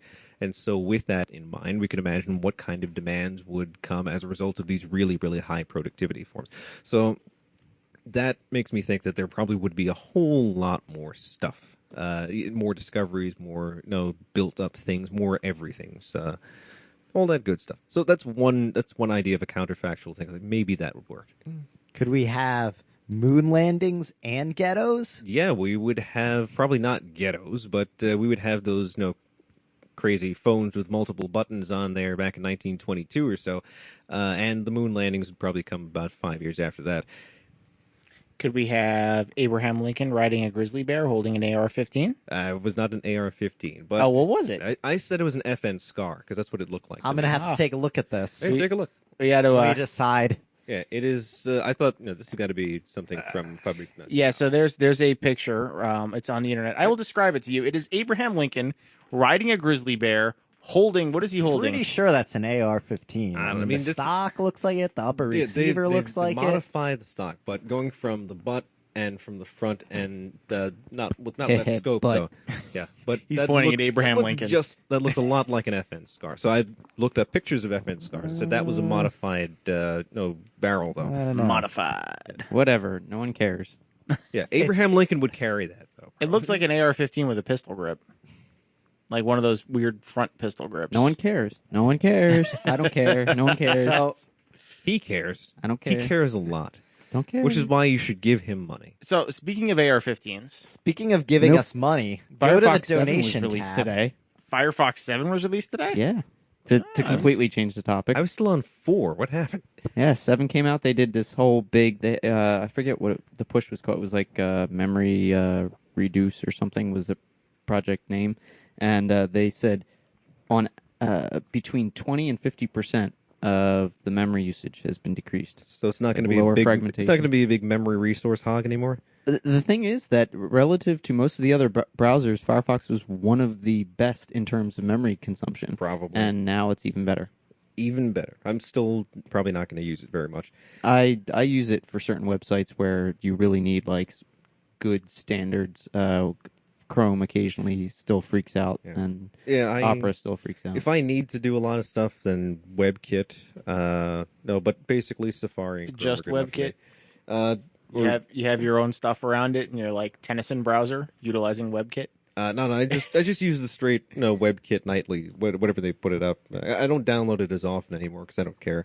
But Safari, Chrome, good enough for me. If I want like super standard compliant, I guess Opera. But I have Opera on there. I don't have it on the dock. Opera's not terribly standards compliant. I thought that was all yeah, that they it was for. They are? Yeah, I thought that was like the actually, only reason. I'm that Opera impressed was made. that I've gotten certain things to work in Opera that I can't get to work in even Firefox, which I was amazed. Some things for work. It's really weird. You did see that Adobe is doing the online translation server for Flash to HTML5. That's interesting. And Flash 11 is coming out soon, which is going to have like 3D support. So they're trying to make it like a Air 3 with Flash and 11 and this whole like gaming platform thing. Yeah, hopefully they get around to getting hardware accelerated Flash on the Mac platform because they said that Apple was being They're never difficult. going to Apple's adopt being very difficult about this. Actually, opening up some of their code and say like, okay, you can use this is how you get access to GPUs in your system, and they don't have that. But eventually, I think It Apple even works will in come Linux, around. so that's sad. Yeah, I think Apple will eventually come around now that it's under new leadership. They'll probably say like, okay, Adobe, we're going to deal with you. And Adobe's even said that they're going to try and do something about Flash on the iPhone and the iOS ecosystem. So, I think. yeah. Well, that's part of this online translation thing. Is it? Actually, Yeah, I don't know. I had this argument with a coworker because I attended Apple training this week, and the coworker's like freaking out. She's like, "Well, we need Flash on iOS," or she doesn't say that. Sorry, she says we need Flash on the iPads so that it can make the things work. Right? That's like her level. Okay. And and the poor Apple guy's like, "I'm telling you now, it's never going to happen. Right. Like never in 1,000 years." She's like, "Well, that's stupid." Meanwhile, I'm like, "They already won." And she's like, "What do you mean?" So I'm showing her. I'm like, "Okay, they made this online translation service." Basically, Adobe's conceding. They're like, "Okay, this is huge. We need to do something to fix this in the interim. We will, suck up this massive cost to us, Right. basically, and we will do this." And so I show her that, and she's like, "I don't understand. I need the Flash on the iPads." I'm like, "I'm done arguing with you." They probably saw some commercial that said, no, it doesn't have Flash, or this one does Well, have no, Flash. honestly, as far as being a teacher, a lot of the stupid games and stuff that are designed by teachers yeah. use Flash. Okay. So it really is like a lot of like active physics and things like that. A lot of that older stuff uses Flash. You got to keep in mind the education world is like usually about a decade behind where the technology is. Okay. So Flash is like still amazing for us. We thought like forms where you could submit stuff. Holy that crap. was awesome. Forms? It's like you could check an answer on a web page. You could see if you got it right. So now they're on to Flash. The future is here. When will they find out about the YouTube? Oh no, not for a while. I thought the classrooms were already using YouTube. Like they have YouTube in the classroom stuff that they always talk about on. They don't always talk about it, but occasionally I see stuff about YouTube talking about themselves, saying like, "Yeah, we're doing this too." So That's There's like a the lot of guy in Cuba who has good medical care. that one guy. There's a lot of good stuff. I mean, out there that you can see on YouTube and things like that. I mean, Who there's has good Khan medical Academy care? and stuff like that. Yeah, Khan Academy is on there, and But the open courseware stuff is on there as well. But which is they're very nice. also cutting edge. I mean, public education usually lags way True, behind. True. Most schools don't have the bandwidth to support more than like 20 students watching a video at the same time. Yeah. Who is it that has good health care in Cuba? What's his name? Castro? No, not just Castro. Raul? No, not just the other Castro. So I'm thinking about the guy from Venezuela, Chavez. Michael Moore? He's not from Venezuela. He's from He Michigan. could be. He's from Michigan. And apparently he's also- got people working for him who are smarter than him, which is great. So He's also a fan of the Occupy Wall Street. He's had some good things to say about Who, Michael it. Moore? Yeah. I read a I don't know letter if of that's his an recently endorsement or not. about his death threats that he received. Oh, yeah, that was an interesting article. Yeah, it What was. It was that, kinda from the long. Garden? Yeah. Guardian? I think it was from said the the Guardian. But the Guardian, so Soundgarden. it was So, yeah. like, I'm reading it and I'm like, okay, well, this is pretty crazy. I'm like, well, this is Michael Moore. He's prone to exaggerate probably but I think the gist of it is most likely what happened. Just embellishing a few details here and there doesn't make an account unreliable or anything like that. So, pretty crazy. Basically, I don't have you. Yeah, I wanna read go it. through So basically, I mean, he made statements about 9/11. This is before Fahrenheit 9/11 came out, and pretty. I mean, now I hear a lot of people making, but about blowback and things like that. Right at the time, Wasn't it?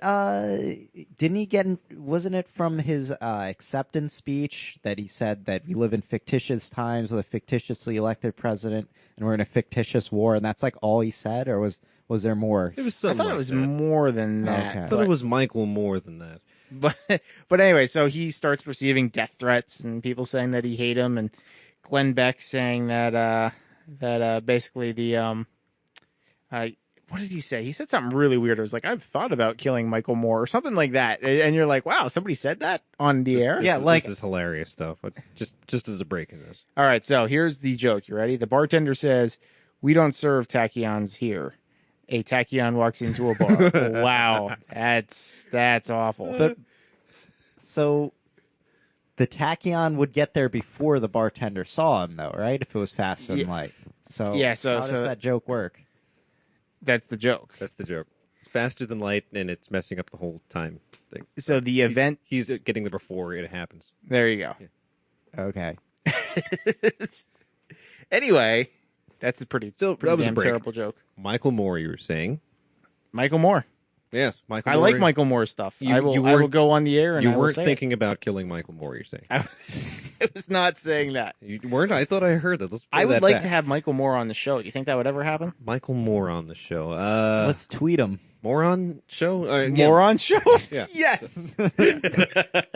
Yeah, I don't know if he I was- think we're making a good invitation right here. yeah, I don't know if he would come on the show, but I think that if we met him in person, he would say yes. But I've enjoyed pretty much all of his documentaries. I disagree with the solutions he poses. I disagree with some of the diagnoses, but I think that they're all really well done and excellent examples of documentary style film. They're good propaganda. They certainly are. So I love that stuff. Any idea or anything he's associated with, someone with his talent, I think whatever side he's going for is benefiting from it because he's a master.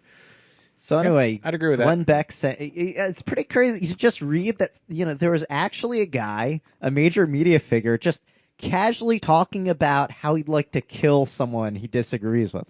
Yeah. And then he became the biggest conservative figure for a little while. I don't know if he's still the biggest, but it's like, what the.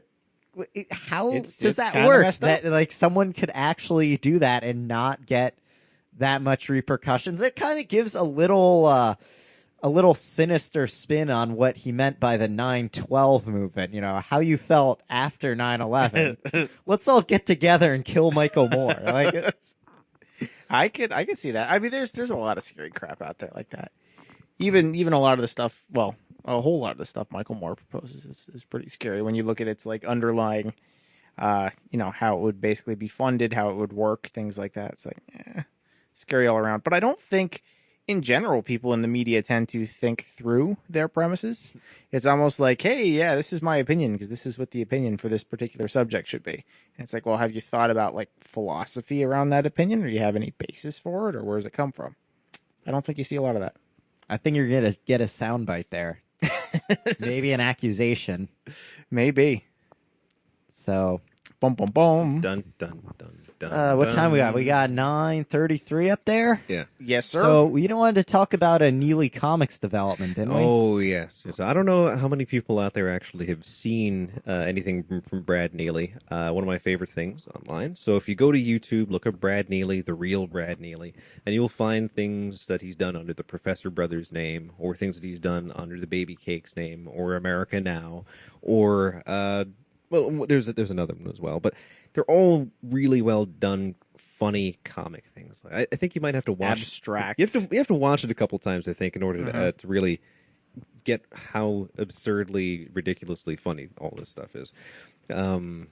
Yeah, like the animation and the voices and the Yes. way it's done. The is animation, the it's just voices, really bizarre. There's all types of little things inside the animation that you're not going to see unless you pause it, look at it, read it, and then you can see what exactly was being referred to in some of these. So for a while, he just completely disappeared off the face of the earth. No one knew what happened to him. There were no updates on the Creased Comics website. It was great. That's his site, Creased Comics, and we didn't know what was going on with Brad Neely. He suddenly appeared on Facebook. Back in the Sounds summertime. like the plot of a bad I know. sci-fi. It was like in July. He appeared on Facebook, and it was like a fan page type of thing. And so like he put up a couple posts, and people were asking like, "Oh, where have you been? What's been going on?" And then I like traveled through time at the speed of regular A couple time. of posts later, he links to the Wikipedia page for China, Illinois, and he says, "This is what I've been up to." And so he's just been working on the show. The show is going to be premiering on Cartoon Network sometime in October, like October 2nd or 4th or something like that. So it's going to be coming on. It's going to be pretty good. I've seen a couple of clips from it already. They show the commercial on Adult Swim. So I'm really, really looking forward to this. So it's pretty excellent. Sounds And, good. Yeah. So Baby Cakes. Yeah. Baby Cakes. Gonna sleep for days. Yeah, you really got to check out. You got to check out Neely Comics. Brad Neely, yeah. So Washington. What is your Washington. Yeah, what's your favorite Neely thing? I don't know. I the first one I saw was the Washington one, and I didn't Okay. really think it was that funny Yeah. when I saw it. All right. But then I think you're showing me a bunch. I think a lot of the Baby Cakes ones, Yes. and that's what really got me into it. So I like the Baby Cakes maybe just because like how ridiculous this guy is. Like, Go crazy, burn your house down. and I don't know. I think my favorite still might be the Leprechaun one. Leprechaun. You mean what? Bring the gold. Bring the gold and I'll bring the pain. Bring the gold, or I'll bring the pain. This is good, sentimental or the dental. It's all the same. I really like America Now. America Now just is because awesome. like the whole presentation of it. It's like you have a comic series called America Now. Like it's it 30 sounds like seconds long. It's gonna be like this very serious thing, but it's just like a couple of guys on the back of a flatbed truck wearing Evil Knievel costumes. dancing and singing and presenting America Now facts. I think. By far the best America Now, in my opinion, has to be the open mic night one. Oh yeah, yeah. We have sex on top of prisons in the flickering light. That's the line you always start with. That's such an excellent line. Well, it's because the guy that I share a room with now Yeah. is like super neocon man. Oh, God. So when he sits there and talks to me about the Mexicans Yeah. and all the problems, I'm just thinking in my think head, about- let's build a wall around us all. Let's build a wall. I'm I'm not kidding. Yeah, for real. Let's build a wall. I like, of course, the FDR one. So Yes. it's the Anthony Gregory one. So Anthony He was Gregory and ready to FDR roll. equivalent. Yeah. I like some of the Professor Brothers ones too. Oh, the I don't know. Professor Brothers Yes. ones are pretty awesome. I feel like some of them, like, I don't like the whole thing that much, but there's like a few lines in there that I really like. Like I came to a crossroads, but I had my knocks with me, so I could see where I was going. I was actually But no biggie. I had my knocks. I always have my knocks. I was actually eating lunch the other day, and I just randomly popped into my head. So I'm sitting there eating my lunch, Stallone cut. and I looked at somebody next to me, and I was like, "Gabe," but and they looked at me, they're like, Like, "What? What is that supposed to mean?" I'm like, never "You've mind. never seen the Professor Brothers?" It's like you haven't had a single fish titty, have you? It's a fish titties and Stallone cuts. That's what the profs eat, little Brent. It's like, do you even know what a Stallone cut is? But it's all like it's all with like a ridiculous voice to be like, do you even know what a Stallone cut is? Exactly. And he has like no pupils. Yeah, they like have none no- of the cartoon Alright, characters. The have cartoon pupils. characters now they will have pupils, and it's in full motion. It's not in the stop motion it was before. Now it's in full motion. One frame per second, like yeah. it was before. I think I don't know. Speaking of, I don't know. Maybe I think a good candidate for my favorite is the Baby Cakes group therapy. Yes. So anyway, so if you want to find this stuff on Just go YouTube, ahead. look up The Real Brad Neely. Neely. Doors. You never know what's gonna be on the other side.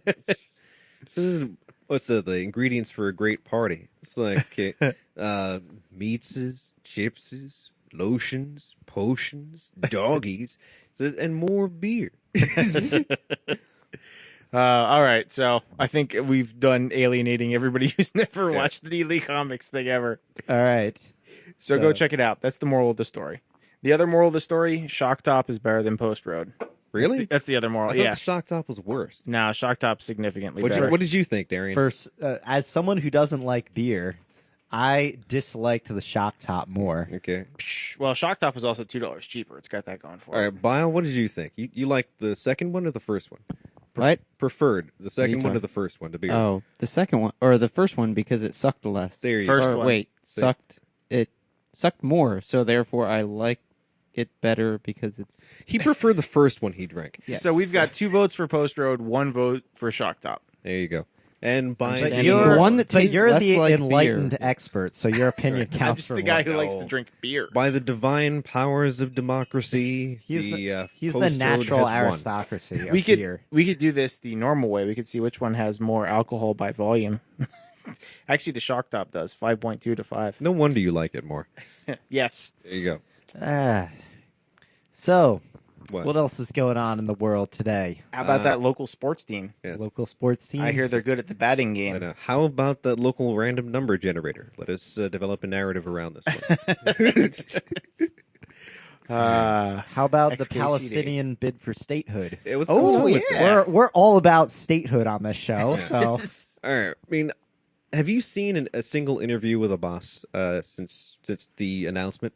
with a boss, Yeah, with Mahmoud Abbas, the Rick Ross, Yes, Rick Ross. like a boss. like a boss, like Rick Ross. no, I haven't seen it. I haven't really been following the story that closely. All right. Essentially, what I gather from all this story is that Mahmoud Abbas was there for the UN Assembly meeting, and people knew that he was going to talk about Palestinian statehood. But then again, they always kind of talk about that. But it seems like he's really, really. They had serious an and official yeah. declaration of statehood they're going to try to make, right? Right. And or so- are they not? They haven't done it yet. I think that they're simply saying it right now so that the Western world, particularly the United States and Israel, maybe even Great Britain, are going to be prepared for this thing that's going to happen. And of course, Israel probably doesn't actually have a say in the potential national affairs of the Palestinian Authority. And pretty much everyone in the UN, in terms of representatives, are much more in support of the Palestinian cause than I'd say the Israeli cause. Yeah, I've only seen on American TV interviews with Benjamin Netanyahu. I haven't seen a single interview with Mahmoud Abbas. Everything is Bibi on every single channel and every time. Keep in mind that Netanyahu is on the Israeli right too. You know, the people who believe that they have a divine right to all this land, as opposed to people who are like, all right, well, we live in Israel. You know, we want to have a peaceful settlement. You know, we can try to work things out. Like the U.S.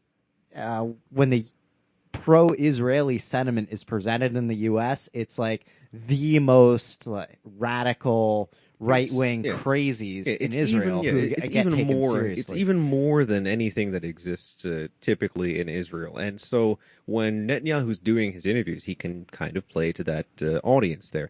But he's very he's circumspect in what he's saying. So I understand. He doesn't say anything particularly bad about the idea of the Palestinian state, but he's saying like the preconditions for a Palestinian state has to be recognition of the Jewish state's right to exist. And if that doesn't if that isn't part of it, then there's probably going to be trouble. He's not going to say what it is, but he's just saying there's going to be some troubles. That's what he says, but yeah. then what the actual policy is. Who knows? I mean, I'm surprised that Mahmoud Abbas had even done this because the Palestinian Authority has been working behind the scenes with the Knesset for many years, and the fact that this came out and seems to have been a shock to all sides involved, at least American and Israeli. It was kind of strange for me. It could be grasping at legitimacy for the base, like, okay, It could we be. still got Like they're something. pretending that they were caught unaware by this. Or that, this was genuinely something that the Palestinian Authority did without consulting them to, make a move that looks... And that's highly unusual in itself because how the Palestinian Authority and the Israeli Knesset have been working together. And WikiLeaks has revealed this kind of thing, this relationship that Yeah, they've the had Palestinian behind the scenes. Authority and as far as I've seen from the WikiLeaks stuff, they are pretty much hand in hand Right. with Israel. Yeah, so this kind of thing coming out of left field, I don't know whether the Israeli American reaction is the one to be disbelieved, or the no, the whole thing about them just I don't know what Mahmoud Abbas's independence is supposed to be disbelieved. I don't really know what to think about the story. Either way, this is something that just might happen. And I was surprised by Obama's reaction. So it seems like from the beginning of Obama's administration, when he came into office, that he's been dedicated to a two-state solution to the problem. And now that the Palestinians have announced that they were going to try and go seriously for a state, that there seems to be some sort of reluctance on behalf of the Americans. And I don't know what Yeah, to I think mean, here. there's a lot of domestic pressures to not let the Palestinians have anything. There's the argument that it should be worked out between the Palestinians and the Israelis, not the Okay. Palestinians and the UN. It's obviously a lot of power politics to go into this. It's easier to ignore the Palestinians than the Israelis. So I think as anarchists, of course, this brings up a lot of questions. Anarchists, we want no authority over other people, including state authority. No state solution. So this brings up the idea the Palestinians don't have a state. The Israelis do. That's great. Does that mean that the relative disproportion of power or the powerlessness of Palestinians, their worst conditions is due to not having a state versus having a state, so they should have a state? What is it or- that they're even saying when they say that they don't have a state? Because it seems like the Palestinian Authority and maybe even, say, Hamas are actually effectively a state. They're probably a de facto state, but they're looking for recognition. They're looking for recognition. Exactly. Looking for recognition from the international community. And so they would say that they need to take their place among others in, say, the UN and other things to make real decisions on that kind of level. But it's not like how anarchists would say that the place does not have a state, say like the Old West or something, or parts of Somalia. I don't think that's what can be directly translated from that. Well, phrase. it's ruled by a state, so you have ruled by a stateless state, people who are being ruled by a state. And it's not Israel that we're talking about. It's more like Yeah. a suzerainty underneath Israel. So I'd say the Palestinian Authority is a de facto state. it's a de facto state, but they're looking for de jure status. I think they're looking for recognition. And I think if you had a group of anarchist people spring up somewhere in the world that got large enough, they would probably want to seek recognition from the UN as well. That's true. As an autonomous province or something like that. Exactly. But Which, that's going to my question. It's that if there's so the problem is not that they don't have a state; it's that they don't have recognition as a self-governing people, True, and which I- is tied up with statehood. So then being an anarchist region would not necessarily lead to the outside domination, but the not being recognized as autonomous would be the problem. So somehow you have to get other states to recognize that this area, is not to be messed with. yeah, All right. No, this is no. I've read a lot of things that Roderick has written and put up online. In fact, I've probably read most of them. So something that he has called to attention as a particular problem for any anarchist free nation that would develop is that of Leviathan to come, which is the idea, or Leviathan present. He did this whole past, present, future thing. So Leviathan of the past, Leviathan of the present, Leviathan of the future. Can we prevent its coming back? Which one's a giant sea monster in the Old Testament? None of those. But yeah, and we don't really Which know. one's a card in Magic: The Gathering? I don't know. which But we one don't- is the Ailstorm song? Good question. All your uses of Leviathan are alien to me. So Thomas Hobbes. Anyway, yes. Thomas Hobbes was a giant sea monster. He was? Didn't you see the cover of his book? Yeah. Didn't you sign that contract? Yeah, anyway, the idea is that other states would probably go in there, see the disorder or anarchy in there, and try to restore order or bring peace to the region or whatever it is. And how would you prevent something like that? So Roderick gave the idea of having some sort of state-like. You should say who face. Roderick is because not everybody. okay. Wadwick listens Wong. as- Yeah. Yes, he just said the name wrongly, but it's okay. So, Wong Wei. yes. like Madeline Kahn here. So, so anyway, Roderick Long, professor philosophy. He's down at Auburn University, associated with the Mises Institute. He's the founder of the Molinari Institute, which is the parent association of C4SS, the Center for Stateless Society. And In he's charge of the Thinking Liberty is Awesome Institute. exactly, and he's connected to all these things, and I'll be seeing him in a couple of weeks. Yeah, but anyway, what he's said about this before was that there could be some sort of thing that the anarchists could present as a state-like face to the other states of the world, which would be the say his idea of I can't remember the name of it now, virtual cantons. So everybody takes on their idea, not as geographic monopoly where the cantons are going to be like the Swiss cantons, but people will choose what they want to be in as in terms of representation. These representatives will meet in a certain place. There's a constitution here. And even though it's really an anarchist society, that kind of thing will exist. People are voluntarily, citizens of this state, and they voluntarily choose to pay these taxes. And having that kind of face to show to other nations will probably at least be enough to keep them from thinking that they have to invade or can invade with impunity. Yeah, I mean, a lot of it is stability now. Other states are probably going to undermine stability of an anarchist order, but I think when you have agreements that a large number of people go to, they don't have to be geographically monopoly agreements, Monopolied.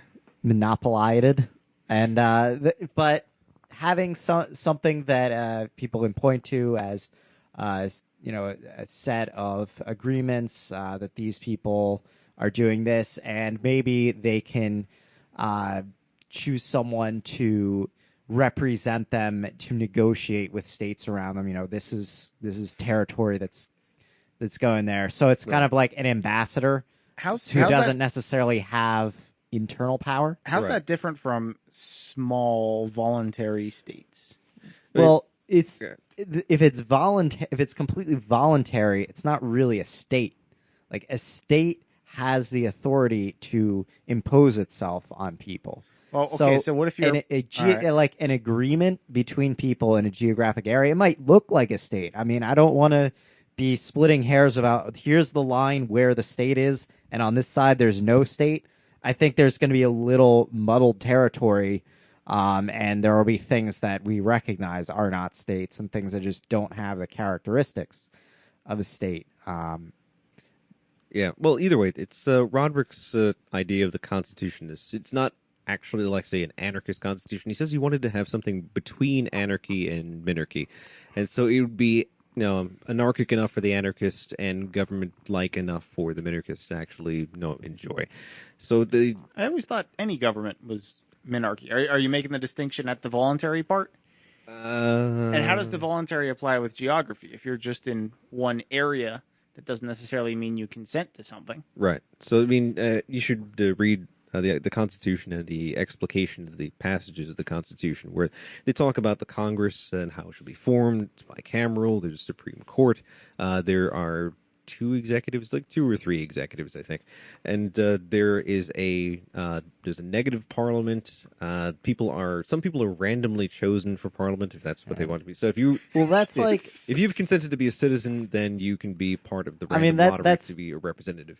That's, of course, one particular model that's trying to incorporate government and anarchy. Yeah, he's trying to incorporate the old benefits of the Athenian constitution, where people would be randomly chosen for position in the Senate or Congress or whatever it was that they had.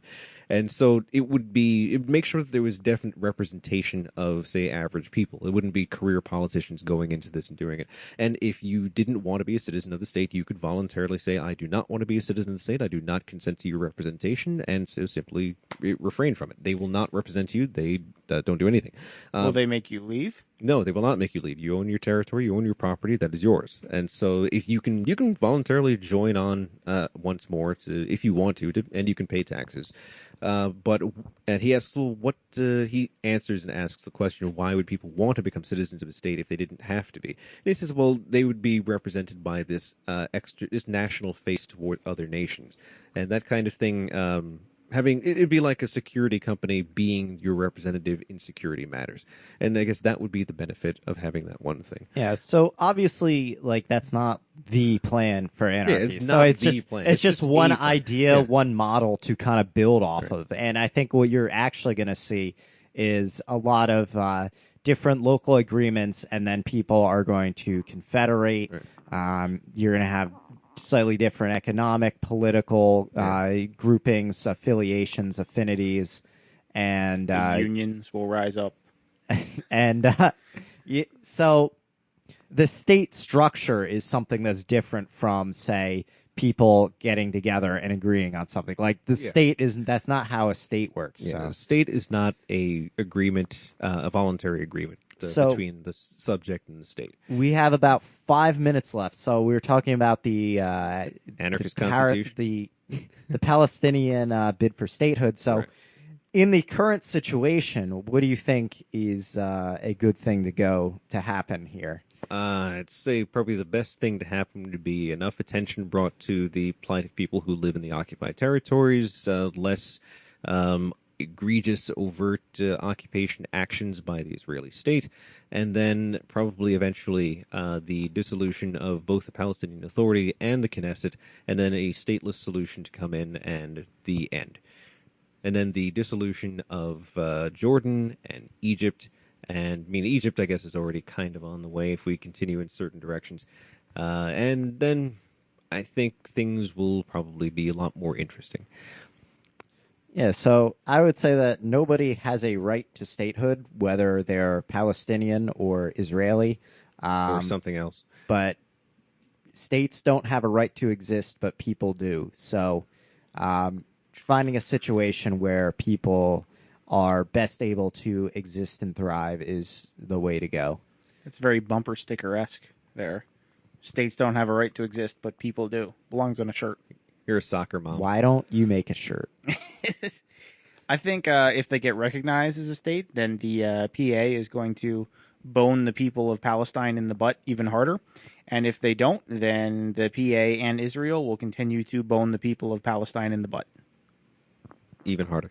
So, I wanted to finish that up about the Roderick's Anarchist Constitution type thing. He wrote this like 15, 20 years ago. So I asked him about it recently, and I said, like, what does he think about it? He says that he has moved on to other ideas, but he's like, he thinks that it's still pretty good, so he generally stands behind it still. But there are other things and better ideas that he thinks he's come around to since. So maybe as a thought experiment or just kind of exploration of possibilities, some people should get together and say, like, okay, we have this place. Let's say the United States.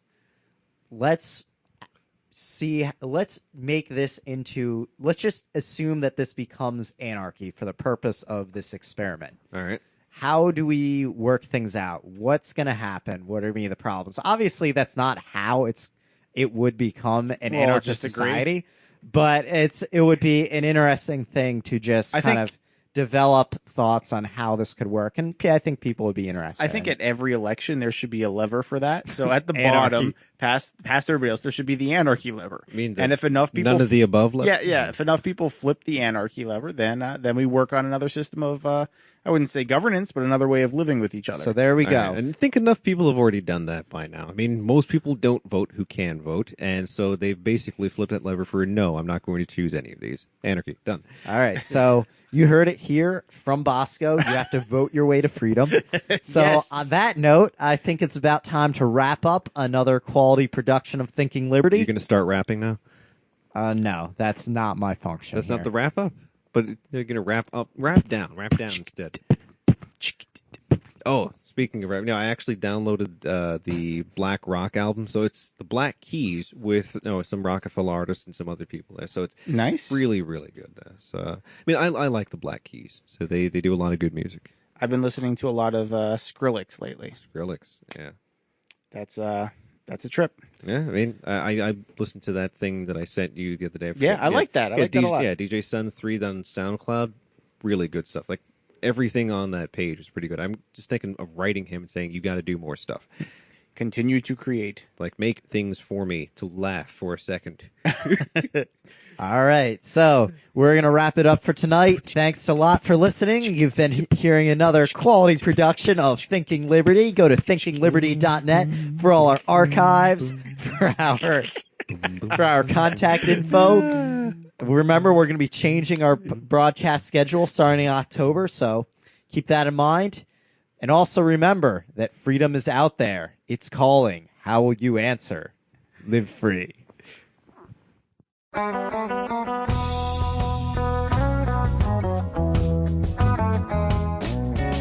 don't smoke marijuana in Muskogee. We don't take no trips on LSD. We don't burn scrap cars down on Main Street. We like living right, being free. We don't make no party out of loving.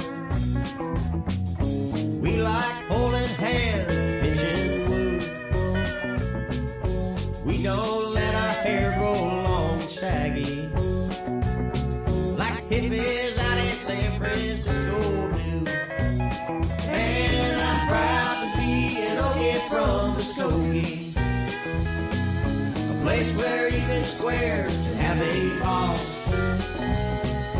We still wave old glory down at the courthouse. The white lightning is still the biggest thrill of all. Leather boots are still in style for manly footwear. Beads and Roman sandals won't be seen. Football's still the roughest thing on campus, and the kids there still respect the college dean. And I'm proud to be an Ogie from Muskogee, a place where even squares can have a fall. We still